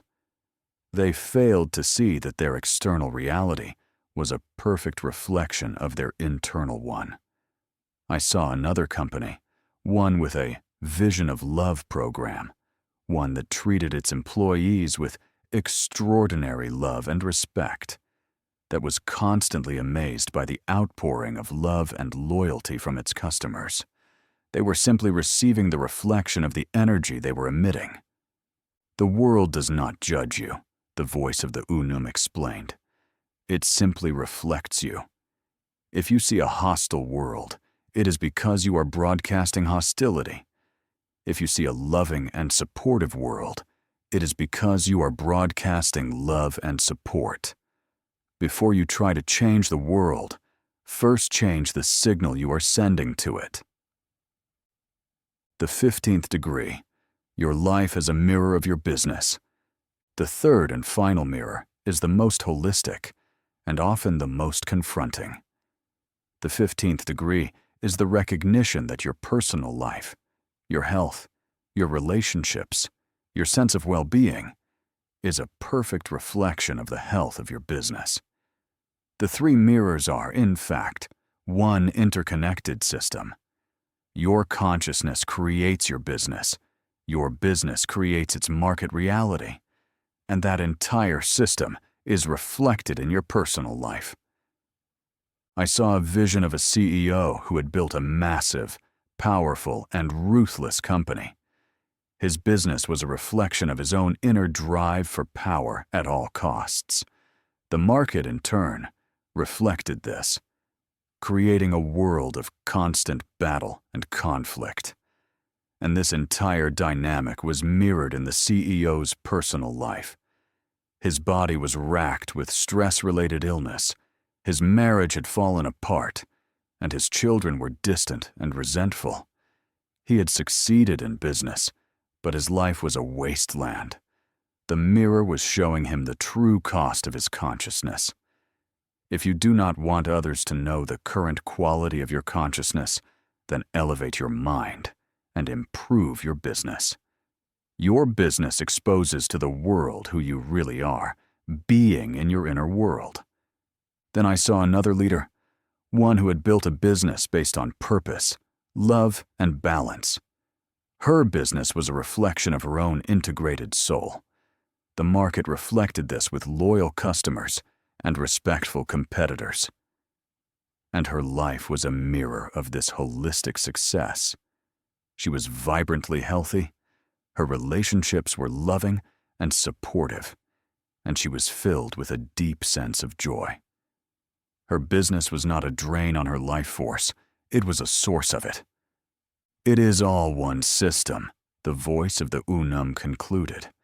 You cannot compartmentalize your life.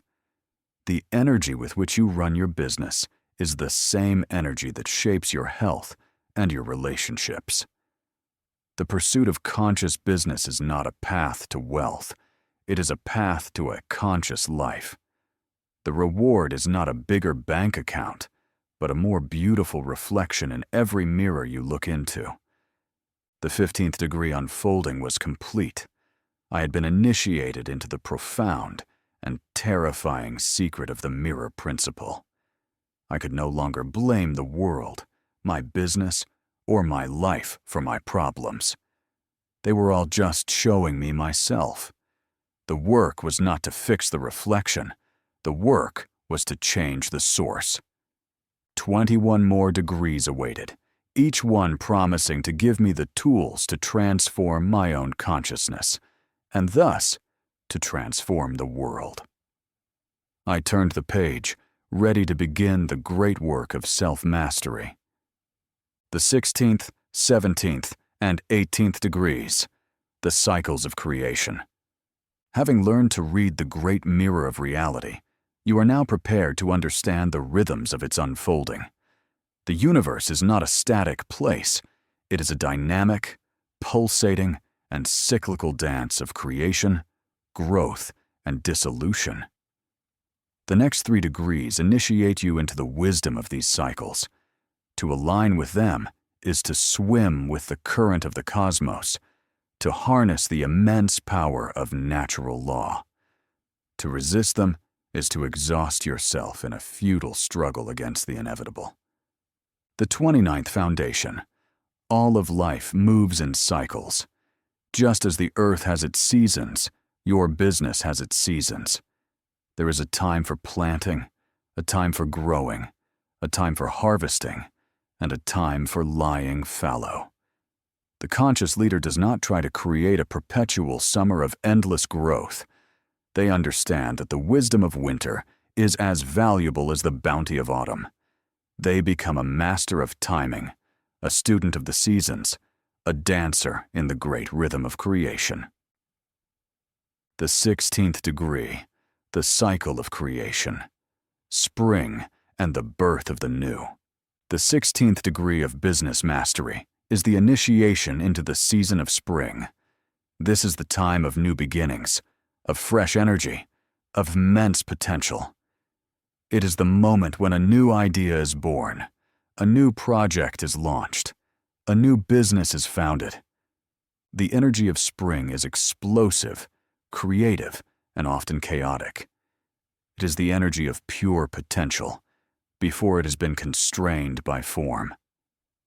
The work of the leader in the season of spring is to be a guardian of this fragile new life, to protect the seedling from the harsh winds of criticism and doubt, and to provide it with the resources it needs to take root.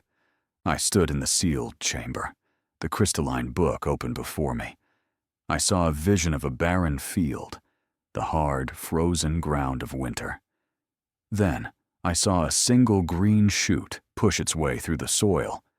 It was small, vulnerable, yet filled with an unstoppable life force. This was my next great idea.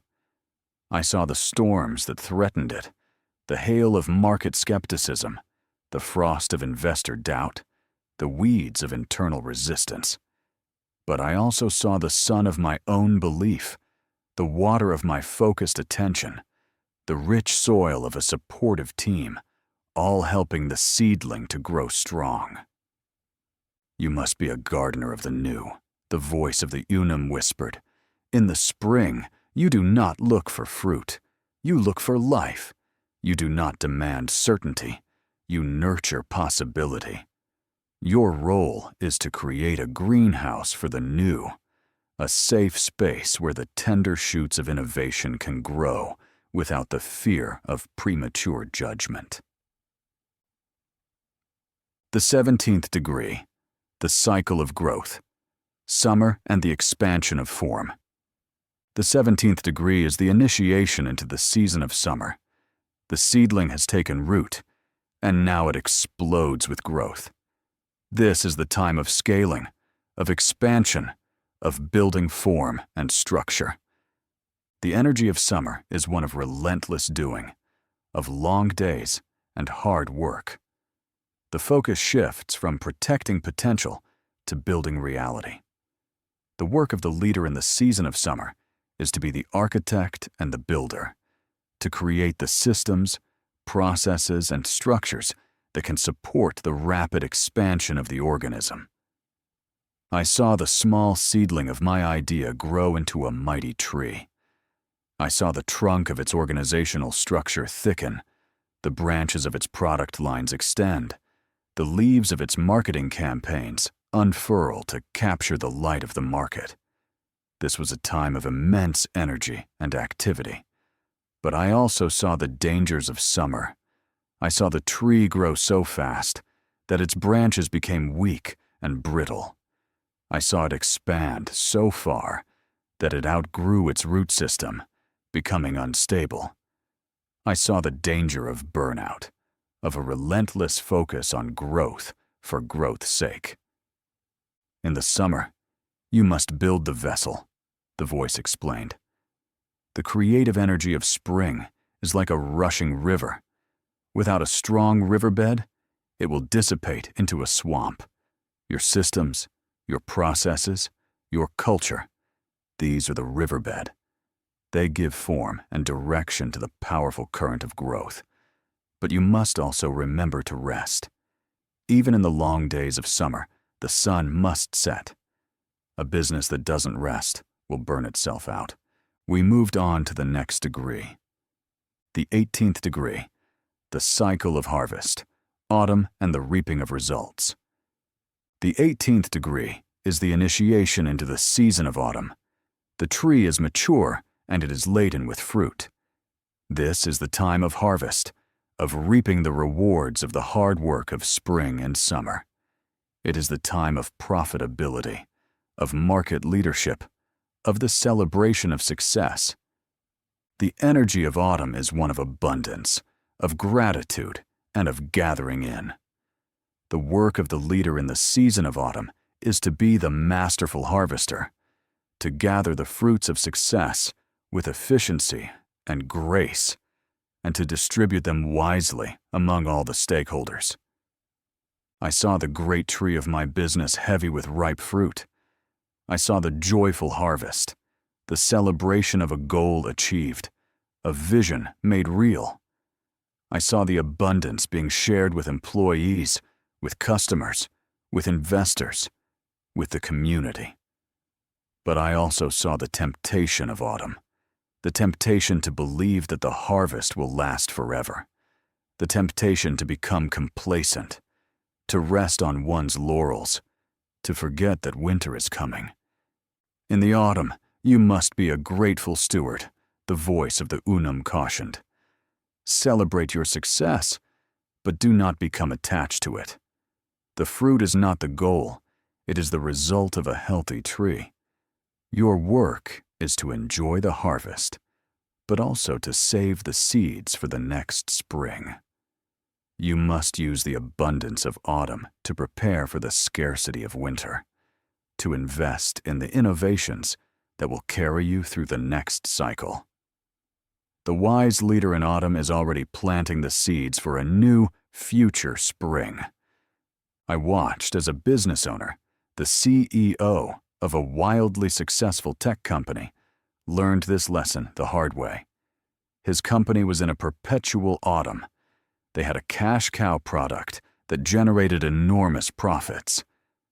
The CEO, addicted to the harvest, refused to invest in new ideas. He resisted the call to plant the seeds for the next generation of products. And then, a harsh winter came in the form of a disruptive new technology. The company's fruit withered on the vine.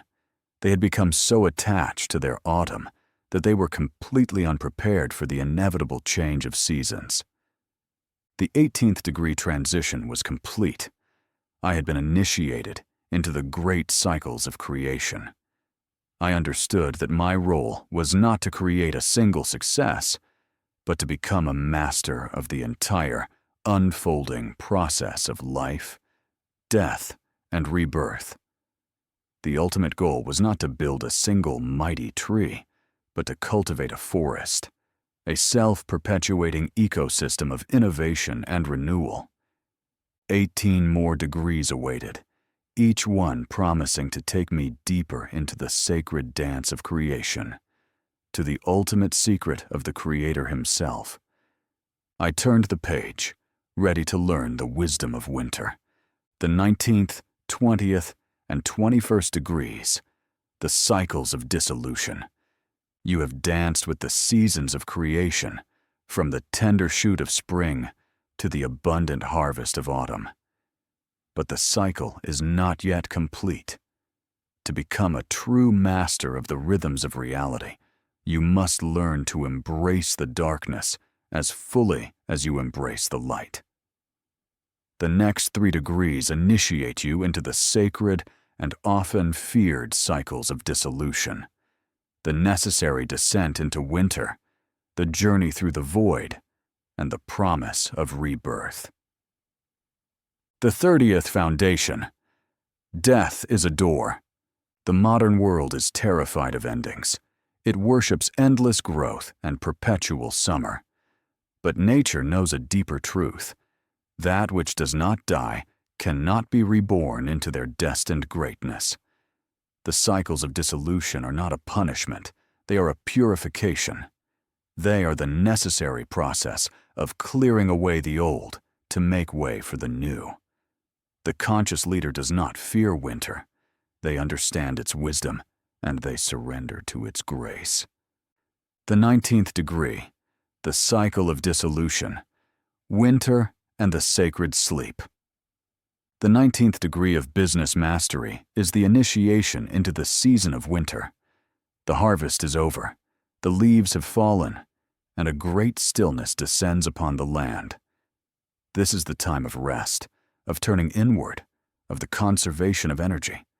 In business, this is a time of market contraction, of reduced resources, of strategic retreat. It is a time when the focus shifts from doing to being, from expansion to essence.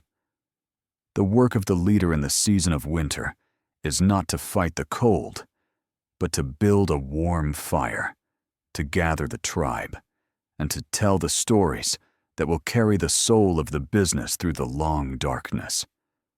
I stood in the sealed chamber, the crystalline book open before me. The vision of the abundant autumn harvest faded, and the world outside the chamber grew cold and dark. I saw the great tree of my business, now bare, its branches stark against a gray sky. The vibrant energy of summer was gone, replaced by a deep, quiet stillness. It was not dead, but sleeping. I saw the life force of the tree retreat from the branches and descend deep into the roots, into the very soul of the business, where it was being stored, protected, and renewed. In the winter, you must find the seed, the voice of the Unum whispered, its tone hushed and reverent. When all the outward forms have fallen away, what remains? What is the essential, indestructible core of your business? If your business or its products were to disappear, what would your customers and the world truly miss? This is the seed of your next spring. The work of winter is to find this seed, to protect it, to nourish it with your faith.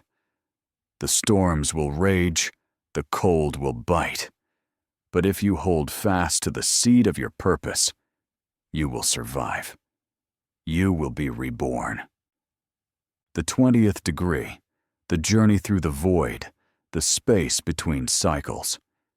The 20th degree is the initiation into one of the most terrifying and transformative experiences a leader can face: the void. This is the space between the death of the old and the birth of the new.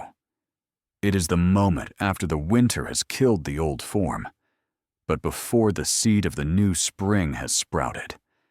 It is a state of pure potential, but also of pure uncertainty.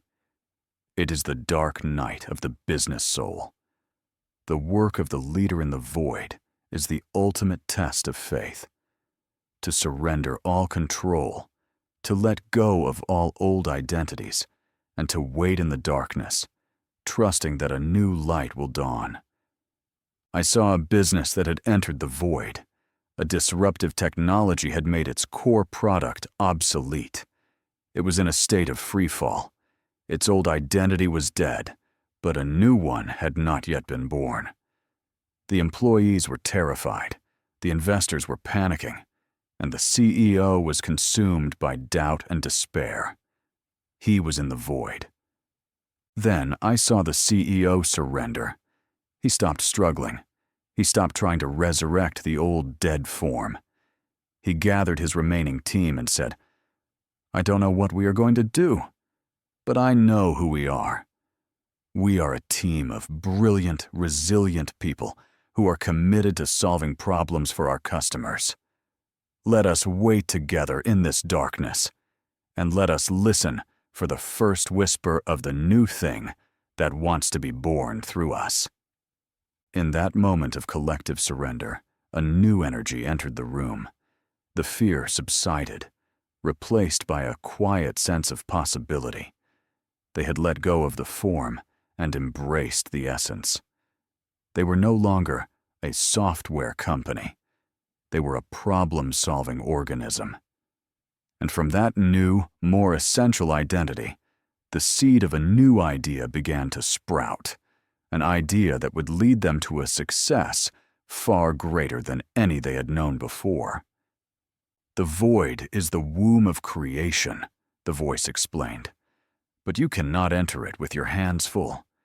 You must let go of everything you think you know, everything you think you are. You must be willing to be nothing in order to become everything. In order to become a butterfly, you must enter the transformative womb of the chrysalis. The leader who can navigate the void is a true master, for they have conquered the ultimate fear, the fear of the unknown." The 21st degree, the cycle of rebirth, the return of spring. The 21st degree is the initiation into the miracle of rebirth. After the stillness of winter and the uncertainty of the void, the light returns. The seed sprouts. A new spring begins. This is the moment of resurrection, of the emergence of a new form, a new identity, a new cycle of creation. The energy of this new spring is different from the last. It is wiser, more resilient, infused with the lessons of the winter and the void it has just endured. The work of the leader in this moment is to be the joyful midwife to this rebirth, to celebrate the return of life, and to guide the new organism as it takes its first breaths. I saw the company that had navigated the void. I saw the new idea, born in the darkness, now taking form. It was a new business, completely different from the old one, yet it carried the same essential DNA, the same soul. I saw the joy and the relief on the faces of the team as they launched their new creation into the world. They had not just survived, they had been reborn. They were stronger, wiser, and more aligned with their true purpose than ever before. "Every ending is a beginning," the voice of the Unum sang, its voice now filled with the joyous energy of creation. The cycle is complete, and it begins anew. The master of the cycles does not cling to any one season. They love the darkness as they love the light, the stillness as they love the growth. They see the whole dance, the great eternal rhythm of life, and they dance with it in perfect, joyful harmony. The 21st degree rebirth was complete. I had been initiated into the sacred mysteries of dissolution and rebirth. I had learned to honor the wisdom of winter and to find faith in the void. I was no longer afraid of endings, for I knew that every death was a doorway to a new and more beautiful life. 15 more degrees awaited, each one promising to take me beyond the cycles of the world and into the timeless reality of the Creator. I turned the page, ready to transcend. The 22nd, 23rd, and 24th degrees, the 3 levels of consciousness. Having mastered the cyclical nature of reality, you are now prepared to explore the vertical dimension of your own being. The journey through the 36 degrees is not just a journey through the anatomy of a business or the seasons of creation. It is a journey of ascent, a climbing of the ladder of consciousness itself. The next 3 degrees initiate you into the 3 great levels of human and organizational consciousness: the ego, the soul, and the spirit. The 31st foundation: as above, so below. This ancient Hermetic principle reveals that the patterns of the macrocosm are reflected in the microcosm. The structure of the universe is the structure of your own consciousness. By understanding the levels within yourself, you can understand the levels of your business and the levels of reality itself. The ultimate goal of the 36 degrees is to become a citizen of all 3 realms, a master who can operate from the ego, the soul, and the spirit, and who can integrate their wisdom into a unified whole. It's time for the next degree, the 22nd degree, the realm of the ego, the conscious mind. The 22nd degree is the initiation into the realm of the ego. This is the level of the conscious mind, the personality, the individual self. It is the world of form, of logic, of strategy, of doing. The ego is not the enemy. It is a necessary and valuable tool. It is the captain of the ship, the CEO of the personality, the part of you that gets things done in the material world. A healthy ego is confident, competent, and clear. An unhealthy ego is arrogant, fearful, and controlling. The work of this degree is not to kill the ego, but to heal it, to align it with the higher wisdom of the soul and the spirit. I stood in the sealed chamber, the crystalline book open before me. I saw a vision of myself as a warrior, clad in shining armor, wielding a sharp sword. This was my ego. I saw its strengths, its courage, its discipline, its ability to analyze a situation and to execute a plan. But I also saw its weaknesses, its fear of failure, its need for control, its tendency to see the world as a battlefield of competitors to be defeated. I saw that my ego, for all its strength, was living in a state of separation, seeing itself as alone and embattled in a hostile world. The ego is associated with the prefrontal cortex of the brain, which has responsibilities for executive functions, higher-level cognitive processes that are in charge of other mental abilities. The ego is a magnificent servant, but a terrible master, the voice of the Unum said. Its purpose is to execute the will of the soul, to be the hands and feet of the spirit in the world of form. But when it forgets its place, when it believes that it is the master of the house, it creates suffering. The first step of mastery is to befriend your ego, to understand its fears, to honor its strengths, and to gently, lovingly, put it in its proper place as the loyal servant of your higher self.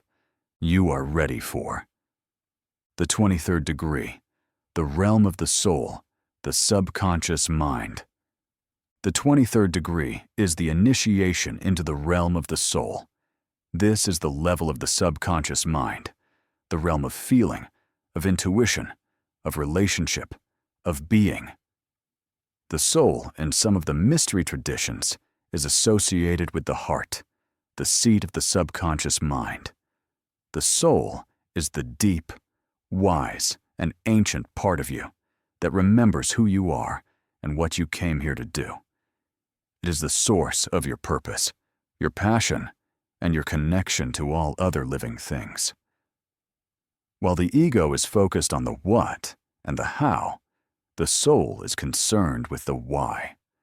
The work of this degree is to learn to listen to the voice of your soul, to trust its wisdom, and to allow it to guide the actions of your ego. The vision in the chamber shifted. The warrior of my ego dissolved, and I saw myself as a deep, still lake. This was my soul. I saw the currents of intuition that flowed through it, the ancient memories stored in its depths, the web of connection that linked it to every other soul in the universe.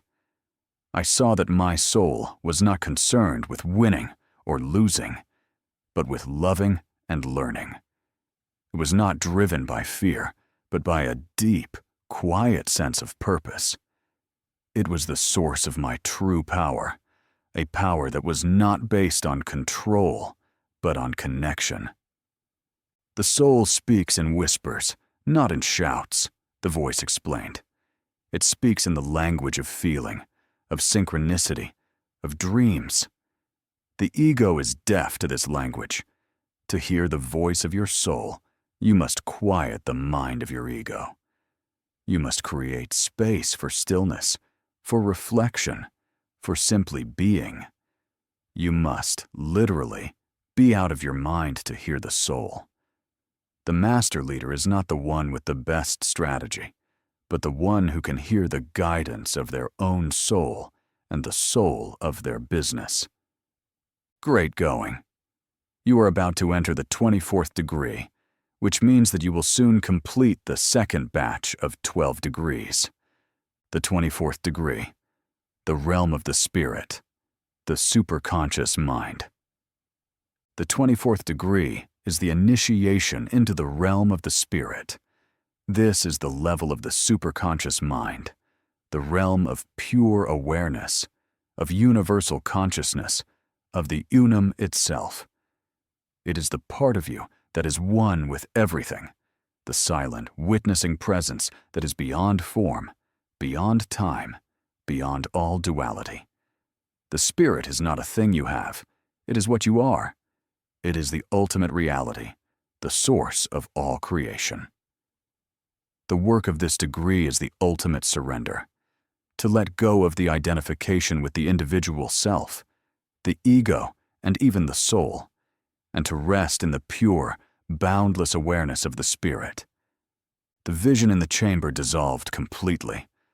The lake of my soul disappeared, and there was only light. A vast, infinite, undifferentiated ocean of pure, conscious light. There was no me and no other. There was only oneness. This was the realm of the spirit. It was a state of perfect peace, perfect wisdom, perfect love, perfect inner serenity, and outer tranquility. It was the mind of God. I saw that from this level of consciousness, there were no problems, only experiences. There was no good or bad, only the endless, joyful play of creation. I saw that my business, my life, my very self, were all just fleeting patterns in this infinite ocean of light. The ultimate freedom was not in achieving my goals, but in realizing that I was the ocean in which all goals arise and dissolve. This is your true home, the voice of the Unum whispered, its voice now the sound of pure silence. You are not the wave. You are the ocean. The ego is the crest of the wave. The soul is the deep current of the wave. But you, in your essence, are the water itself. The ultimate mastery is to know this, not as a concept, but as a living reality. The leader who has touched the realm of the spirit is a true master of the universe, for they have realized that they are the universe. I watched as a CEO, a woman who had achieved this level of mastery, faced a catastrophic business failure. Her company, her life's work, had gone bankrupt. The ego would have been devastated, consumed by shame and fear.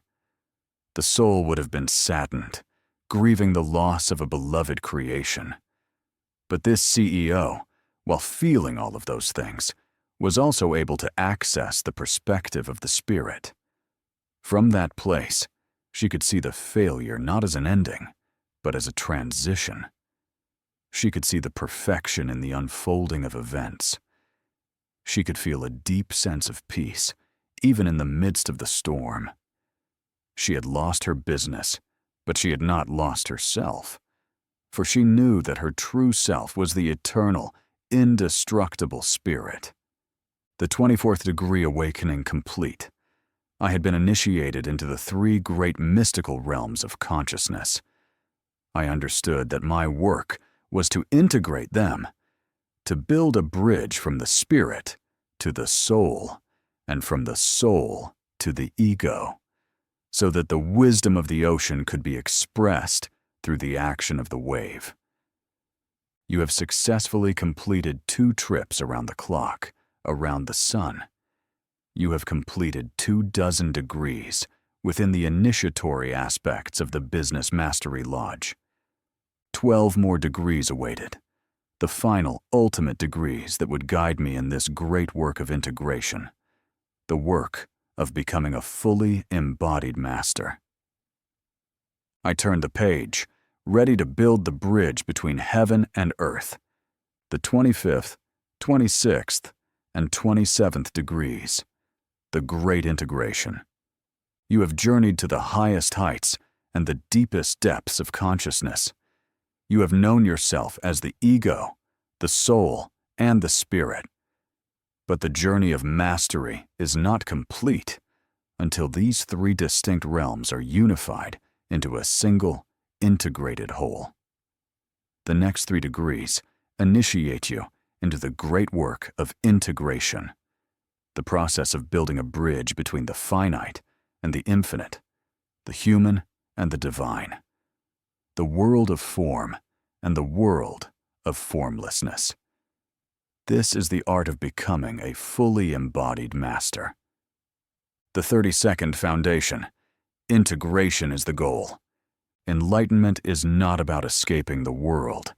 It is about bringing the light of the higher realms into the world. It is not about killing the ego, but about infusing it with the wisdom of the soul and the love of the spirit. The ultimate master is not the one who meditates on a mountaintop, but the one who can walk in the marketplace with the peace of the spirit, the purpose of the soul, and the effectiveness of a healed and aligned ego. This is the great integration, the creation of a divine human. The 25th degree, the alchemical marriage, uniting the ego and the soul. The 25th degree is the initiation into the alchemical marriage. This is the sacred union of the ego and the soul, the conscious and the subconscious, the masculine and the feminine aspects of your own being. In most people, these 2 forces are at war. The ego, with its desire for control and certainty, mistrusts the intuitive, non-linear wisdom of the soul. The soul, in turn, sees the ego as a noisy, arrogant, and fearful tyrant. The work of this degree is to broker a peace between them, to help them fall in love, to unite them in a sacred marriage where each honors and serves the other. I stood in the sealed chamber, the crystalline book open before me. I saw the warrior of my ego and the deep lake of my soul. But now, I saw them turning towards each other. The warrior laid down his sword. The lake grew calm, its surface a perfect mirror. The warrior knelt at the edge of the lake and looked at his reflection. For the first time, he saw not an enemy to be conquered, but a partner to be loved. The lake, in turn, rose up to meet him, not as a tsunami to drown him, but as a gentle mist to bathe and embrace him. They merged, the warrior and the lake, the doer and the dreamer, the mind and the heart. They became one being, a being with the courage to act and the wisdom to know when to be still. The ego is the ship, the soul is the sea, the voice of the Unum explained. A ship without the sea is a useless monument. The sea without a ship cannot carry a specific cargo to a specific destination. When the ship learns to trust the currents of the sea, and the sea learns to embrace the direction of the ship, they become a powerful, unified force. This is the alchemical marriage. It is the end of your inner war. The 26th degree, the Bodhisattva. Vow, the soul in service to the spirit. The 26th degree is the initiation into the Bodhisattva vow. A Bodhisattva is an enlightened being who, out of deep compassion, chooses to delay their own final liberation to help all other beings achieve enlightenment. In the context of the 36 degrees, this is the moment when the soul, having touched the infinite peace of the spirit, makes a conscious choice to turn back towards the world of form, to put its own unique gifts and purpose in service of the awakening of the whole. It is the union of the personal will with the divine will. The vision in the chamber deepened. I saw my newly integrated ego soul, this powerful and purposeful being. It felt the boundless, unconditional love of the spirit, the ocean of oneness. The natural inclination was to dissolve into that ocean, to let go of the individual self and simply merge with the infinite.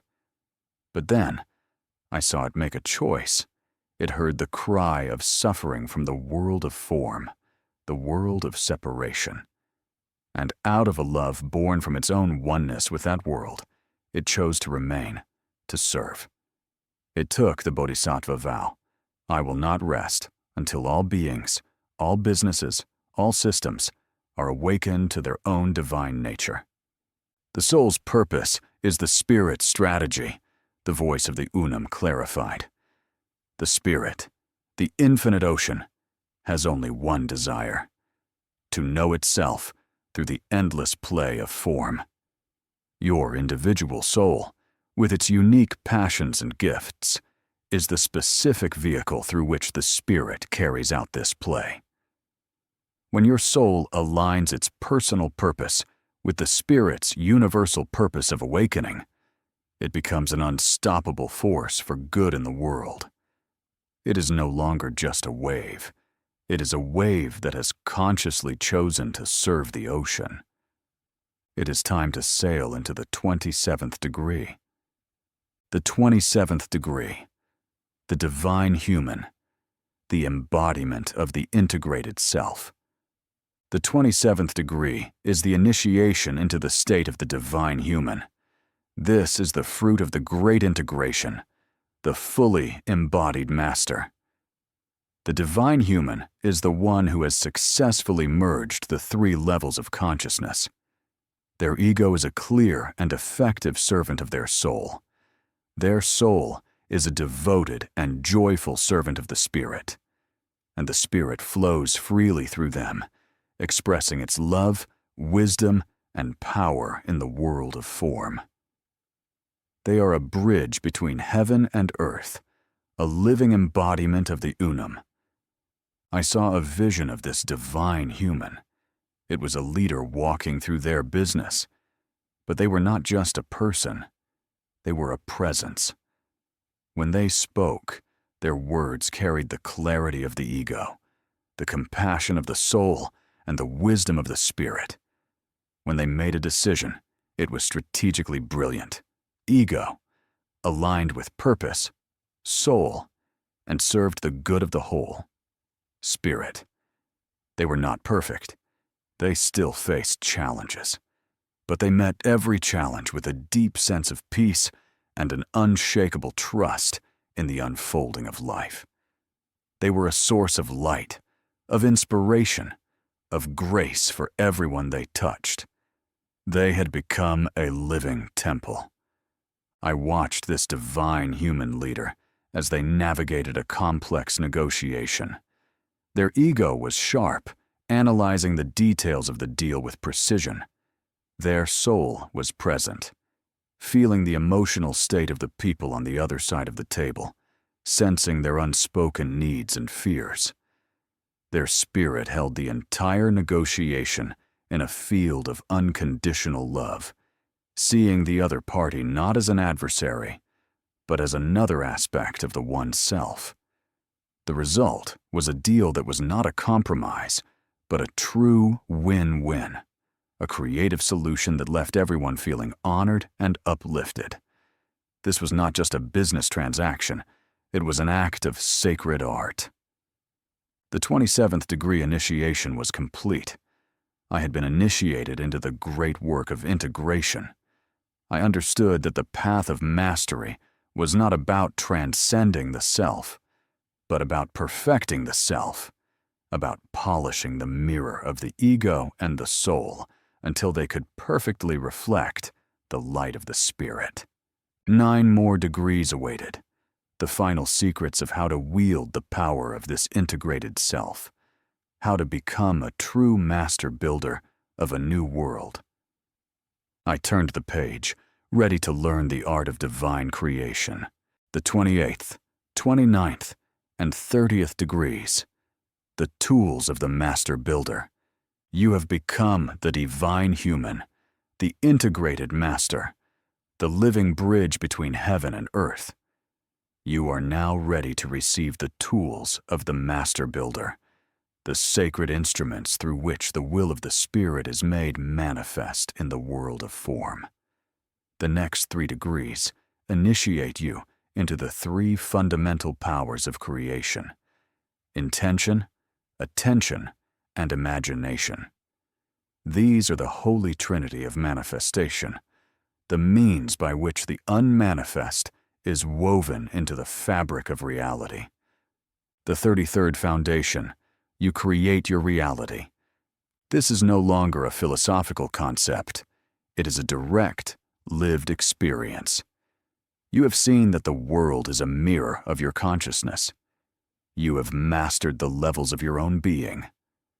Now, you will learn to consciously and deliberately use the powers of your own mind to shape the reflection you see in the mirror.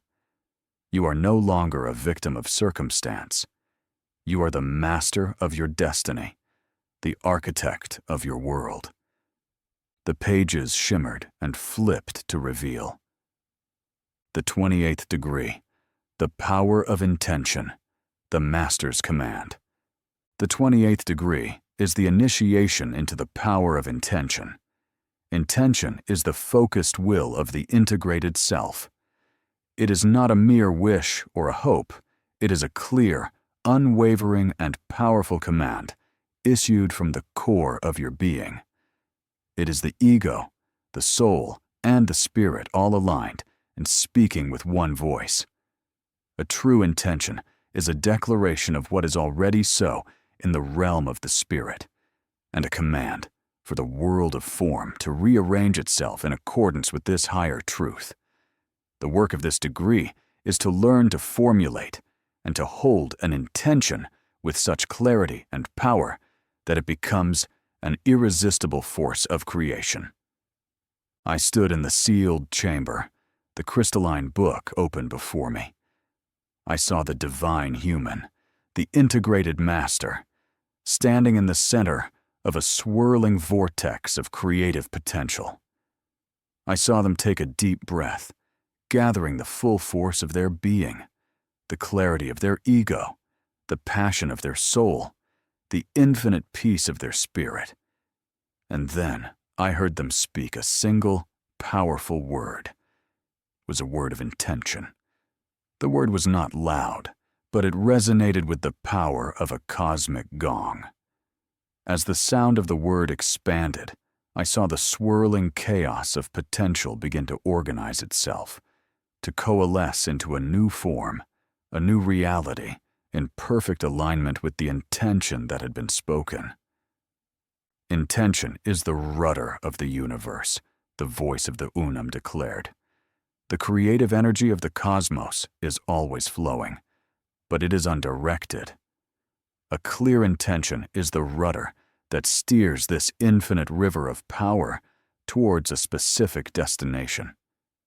The master does not create the power, they simply direct it. The more integrated your being, the more powerful your intention. The intention of a divine human is a command that the universe cannot refuse. The next page was already revealing itself, even without my prompting. A simple gaze at it, and it was turning. The 29th degree, the power of attention, the master's gaze. The 29th degree is the initiation into the power of attention. If intention is the command that sets the creative process in motion, attention is the energy that sustains it. Attention is the focused gaze of the master, the steady stream of conscious energy that nourishes the seed of an intention and helps it to grow. Where your attention goes, your energy flows. The things you place your attention on are the things that will grow and manifest in your life. The things you ignore will wither and die.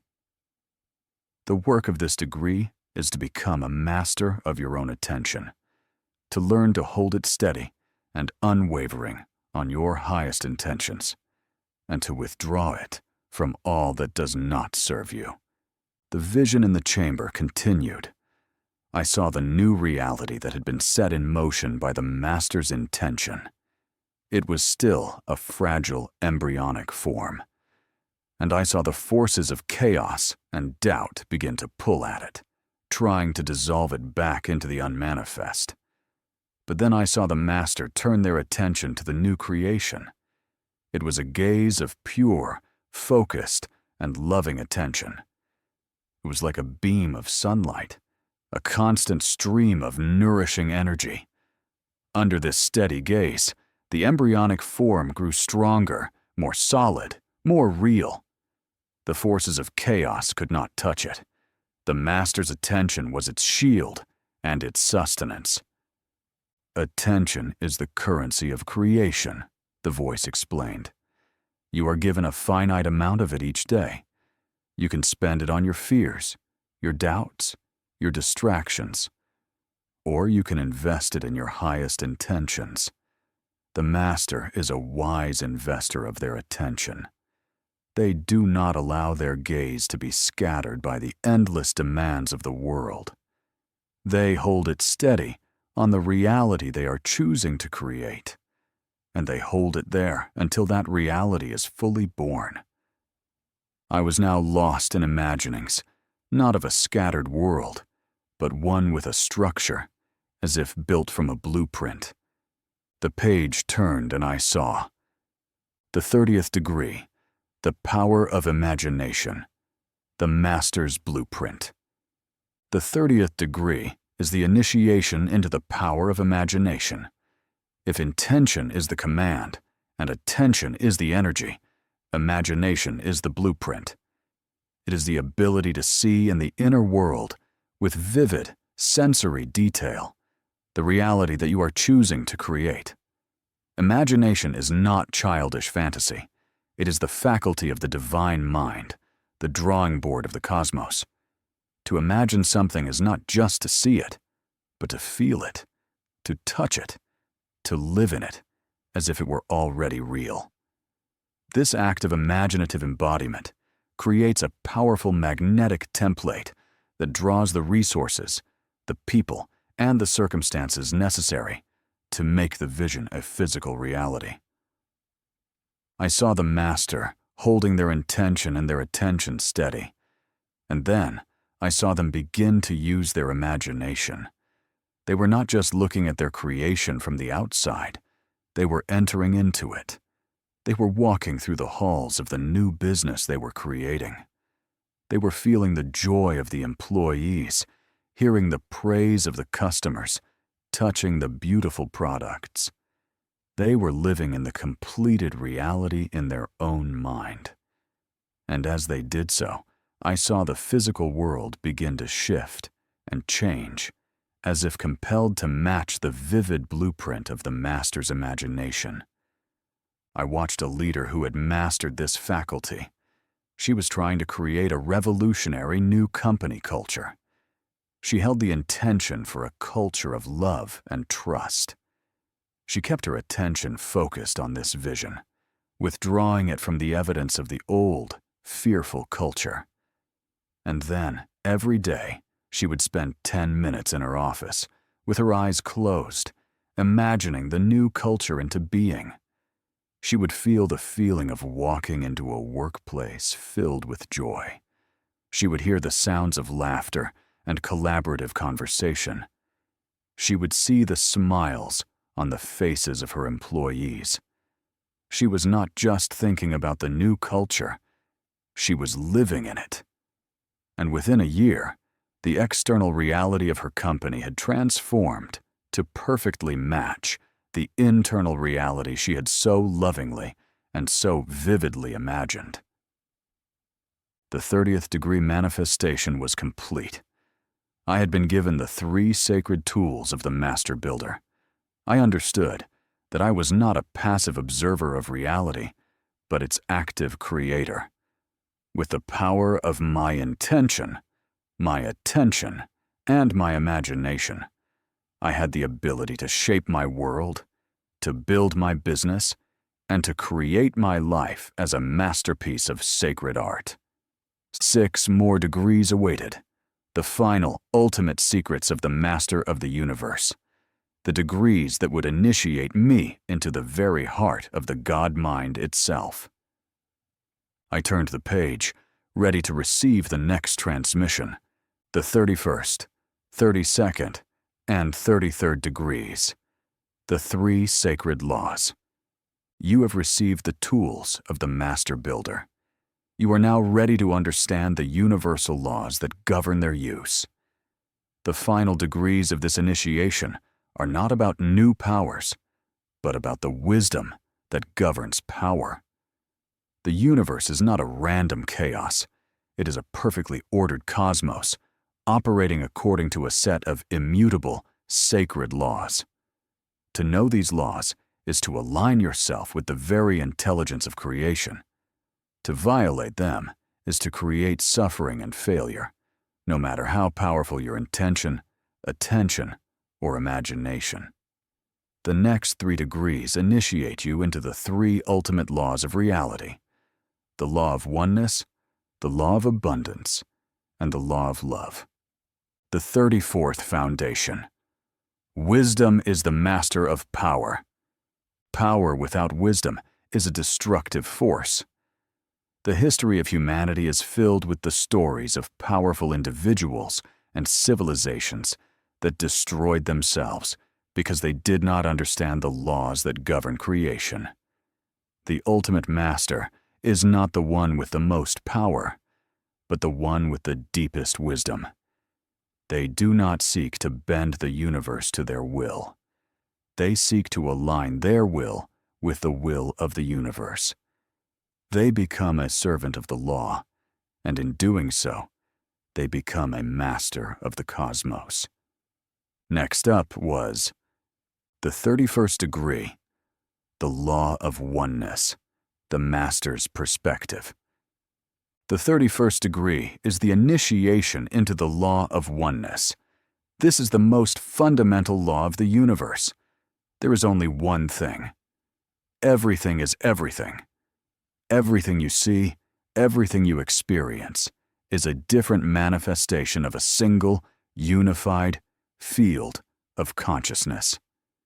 The separation you perceive between yourself and others, between your business and its customers, between your company and its competitors, is an illusion of the ego. In ultimate reality, you are all one. To act from this understanding is to act from a place of profound wisdom and compassion. I stood in the sealed chamber. The crystalline book opened before me. The vision of the Master Builder dissolved, and I was shown the entire universe as a single, shimmering, interconnected web of light. I saw that every being, every planet, every galaxy was a node in this web. I saw that a vibration in any one part of the web was instantly felt in every other part. I saw that to harm another was, in a very real sense, to harm oneself. I saw that to help another was to help oneself. There was no separation. There was only the One.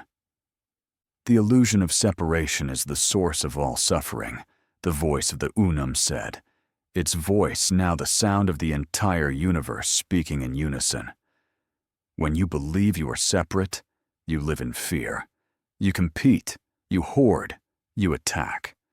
When you know you are one, you live in love. You collaborate, you share, you serve. The master leader makes every decision from the perspective of oneness. They ask not, "What is in it for me?" but what is best for the whole. You are ready to learn the 32nd degree. The 32nd degree. The law of abundance. The master's trust. The 32nd degree is the initiation into the law of abundance. This law states that the universe is infinitely abundant. There is no scarcity, no lack, no limitation in the mind of God. The experience of scarcity is a product of the ego's fear, a direct contradiction of the law of oneness. If we are all one, then the success of another does not diminish me, it enriches me. The resources of the universe are not a finite pie to be divided. They are an infinite ocean from which we can all draw. To live in alignment with this law is to live in a state of profound trust, gratitude, and generosity. The vision in the chamber shifted. I saw two businesses. The first was operating from a consciousness of scarcity. It saw the market as a battlefield. It hoarded information. It squeezed its suppliers. It treated its employees as a cost to be minimized. And its reality reflected this consciousness. It was in a constant state of struggle, always on the verge of collapse. The second business was operating from a consciousness of abundance. It saw the market as an ecosystem. It shared its knowledge freely. It treated its suppliers as partners. It invested generously in its people. And its reality reflected this consciousness. It was thriving, surrounded by a network of loyal partners and passionate employees, constantly attracting new opportunities and resources. What you believe, you will receive, the voice explained. If you believe in scarcity, you will create it. You will live in a world of limitation and fear. If you believe in abundance, you will create it. You will live in a world of infinite possibility and joy. The master leader is a conduit for abundance. They trust in the infinite supply of the universe, and they act from that trust, sharing their resources, their knowledge, and their love with a generous and open heart. You are about to enter the famed 33rd degree. Enter it with love. Exit it with love. The 33rd degree, the law of love, the master's way. The 33rd degree is the initiation into the law of love. This is the ultimate law, the force that holds the entire cosmos together. Love, in this context, is not a sentimental emotion. It is the fundamental attractive force of the universe, the gravitational pull that draws the many back towards the one. It is the recognition of the divine in the other. It is the energy of unconditional acceptance, of radical compassion, of selfless service. To act in alignment with the law of love is to become a co-creator with God. I saw the master leader, the divine human, moving through their world. And I saw that every action they took was an expression of love. When they designed a product, they did it with a deep love for the customer they were serving. When they led a team, they did it with a deep love for the people they were leading. When they negotiated with a competitor, they did it with a deep love for the shared humanity that connected them. Their business was not a machine for making money. It was a vehicle for distributing love. And because it was aligned with the most powerful force in the universe, it was unstoppable. Love is the ultimate strategy, the voice of the Unum whispered. its voice now the sound of a universal heartbeat. A business built on fear can be successful for a time. A business built on love is invincible. Love is the water that dissolves all resistance. It is the light that illuminates all darkness. It is the power that heals all wounds. The master leader has only one strategy, one purpose, one way: to be an instrument of love in the world. The 33rd degree revealing was complete. I had been initiated into the 3 sacred laws that govern all of creation. I understood that the path of mastery was not a path of power, but a path of wisdom. Not a path of doing, but a path of being. It was the path of aligning my every thought, word, and deed with the great eternal truths of oneness, abundance, and love. 3 more degrees awaited, the final, ultimate initiation into the mystery of the God mind itself. I turned the page, ready to come home. I have concluded a major milestone of the famed 33rd degree. The crystalline book vibrated and started to levitate. It became as large as a door. I had to step over the threshold to go where few have ever gone, beyond the 33rd degree. I stepped forward into the 34th, 35th, and 36th degrees, the God mind. You have arrived at the final gate. You have journeyed through the body, the seasons, and the consciousness of your business and yourself. You have received the tools of the Master Builder and the sacred laws that govern them. There is nowhere left to go, nothing left to learn. There is only the final, ultimate surrender. The final 3 degrees are not initiations into a new level of doing, but into a new state of being. They are the dissolution of the seeker and the final, blissful merging with the sought. This is the initiation into the God mind. The 35th and final foundation. You are that. The journey was never about becoming something you were not. It was always about remembering what you have always been. You are not a part of the unum. You are the unum, experiencing itself as you. The final mastery is the complete and total realization of this truth, not as a belief, but as the very ground of your being. The drop does not become the ocean. It realizes it was always the ocean. Time for you to move, too. The 34th degree, the state of no mind, the master's silence. The 34th degree is the initiation into the state of no mind. This is the gateway to the God mind. It is the experience of pure, thought-free awareness. It is the silence between the notes, the space between the atoms. The mind, with its endless chatter, its judgments, its fears, is the veil that hides the face of God. To enter the state of no mind is to temporarily draw back that veil and to experience the profound peace and clarity of your true nature. The work of this degree is to cultivate the ability to enter this state at will, to find the off switch for the thinking mind. I stood in the sealed chamber, the crystalline book open before me. But the book was blank. The voice of the unum was silent. And in that silence, I found myself. I had been so focused on the words, on the visions, on the lessons. Now there was nothing. Only a vast, silent, peaceful emptiness. My mind, which had been so active, so engaged, finally came to a stop. And in that stopping, I felt a peace that was beyond all understanding. It was the peace of coming home. The mind is a beautiful tool, but it is not you, a new voice said. A voice that wasn't a voice, but a knowing in the silence. To know your true self, you must be willing to let go of the tool. You must be willing to be empty. The master does not try to think their way to God.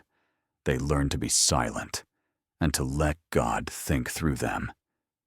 It's time for you to let go and enter the 35th degree of business mastery, the I am presence, the master's identity. The 35th degree is the initiation into the I am presence. This is the direct, unmediated experience of your own divinity. It is the realization that the core of your being is the same as the core of God's being. The phrase I am is the most powerful statement of truth in the universe. It is the name of God, and it is your name. When you can say, I am, and know, with every fiber of your being, that you are speaking of the one, universal, divine consciousness, you have claimed your true identity. You are no longer a human being having a spiritual experience. You are a spiritual being having a human experience. The silence of the no-mind deepened, and from that silence, a new awareness arose. It was not a thought. It was a feeling, a knowing, a presence. It was the feeling of I am. It was not I am this or I am that. It was just I am. Pure, unqualified, eternal being. And in that moment, I knew that this was my true self. It was the self that had been there before my birth and would be there after my death. It was the self that was watching through my eyes, listening through my ears, loving through my heart. It was the self that was one with all things. I was not in the Unum. I was the Unum. I am the Unum. This is the great discovery.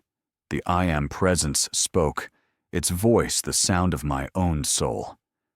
The treasure you have been seeking your entire life was never outside of you. It was you. You are the one you have been waiting for. You are the master, the guru, the savior. There is no one else. There is only I am. At this point, you are about to enter the third batch of 12 degrees. You have made it around the sun of the Business Mastery Lodge 3 times, and about to come right back where you started. You are about to realize that your journey to the 36th degree of business mastery was a journey to self. You are about to experience your true being, the being with which you were created. Welcome to the 36th and final degree at this initiatory stage of the Business Mastery Lodge. You are soon eligible to be elevated to being a builder, if you choose to find the lodge. This is the 36th degree, the God mind, the Master's being. The 36th and final degree is not an initiation. It is an arrival. It is the permanent stabilization of your consciousness in the God mind. It is the state of being where there is no longer any separation between you and the Hunam, between the wave and the ocean. You are a fully realized master of the universe, a living embodiment of the divine. You do not need to use the tools of creation because you are creation. You do not need to follow the laws of the universe because you are the law. You do not need to seek love because you are love. The vision in the chamber was gone. The chamber itself was gone. The book was gone. I was gone. There was only the God mind, the infinite, eternal, all-encompassing consciousness dreaming the dream of the universe. And I was the dreamer and the dream. I saw the leader who had achieved this state. They were no longer doing business. They were simply being, and their being was a blessing to all they touched. Their business was a perfect, effortless expression of their divine nature. It was a self-organizing, self-correcting, self-evolving organism of love and service. The leader did not need to manage it. They simply needed to be. Their presence was the only leadership required. They had transcended the game of business. They had achieved market dominance. They had achieved business mastery, and recognized as such. They had won the ultimate prize, which was the realization that there was no prize to be won, only a self to be known. And in knowing that self, they had become the masters of all worlds. The journey was over, and it was just beginning. The 36 degrees were not a ladder to be climbed and then discarded. They were a spiral, a dance, a path to be walked for all eternity. Each day, the master would re-engage with the degrees, not as a student, but as a teacher, as a living expression of their truth. Back to the first degree, but as a teacher and an embodiment of the teachings. A return to the self, but an elevated version of the self. They would continue to work on their business, to serve their customers, to lead their people. But they would do it all from a new place, a place of effortless grace, of profound peace, of unconditional love. They would do it from the God mind. And so, the final words of the crystalline book appeared in my heart, not as words on a page, but as the living truth of my own being. The work is complete. You are free. Now, go and create a world in the image of your own divinity. You will eventually understand that there are other degrees, but those are at another level, after you have practiced more of these first 36 degrees. The other degrees will be made available through the Business Mastery Lodge. Here is the complete trilogy arc. Book 1, the 36th degree of business mastery. The initiation, learning the 36 degrees. Book 2, the 37th degree of business mastery. The embodiment, living as the God. Mind. Book 3, the 38th degree of business mastery. The transmission, building the lodge and becoming a global worker. Go now and do good in the world. Thanks for joining us here at the lodge. We do not recruit. We recognize. If and when you are ready, you will find us. If we deem you ready, you will be recognized. If you think someone else is ready, you can speak with them about what you have experienced here, as that is the true hallmark of your readiness, helping others. Only those who are so moved will, on their own accord, from their God mind, choose to share with others who are ready.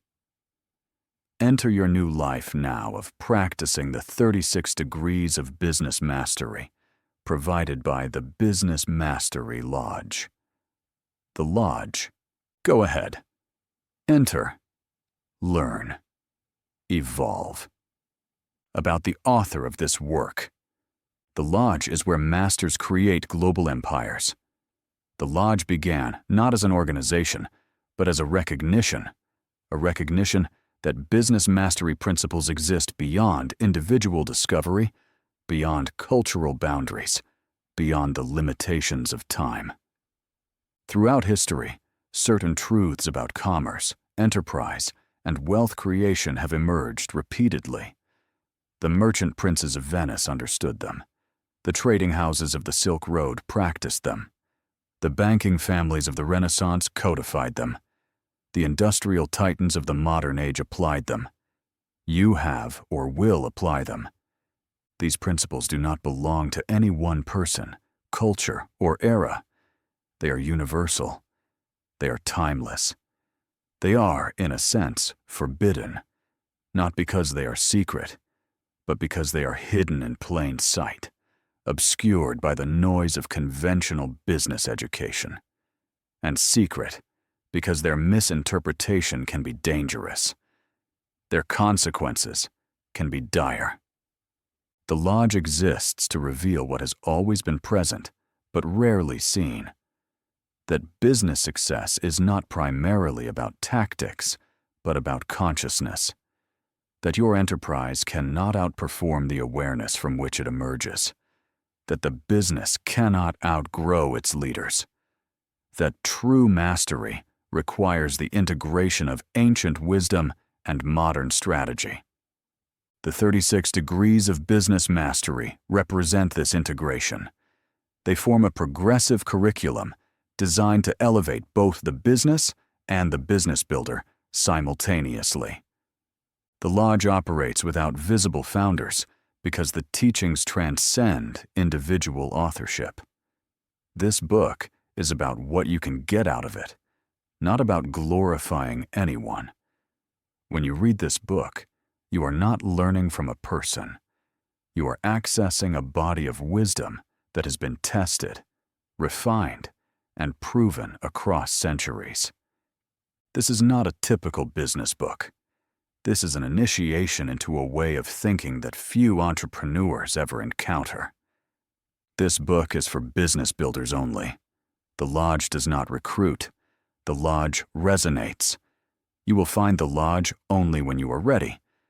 If this work resonates with you, then you know that you are ready to enter, learn, evolve.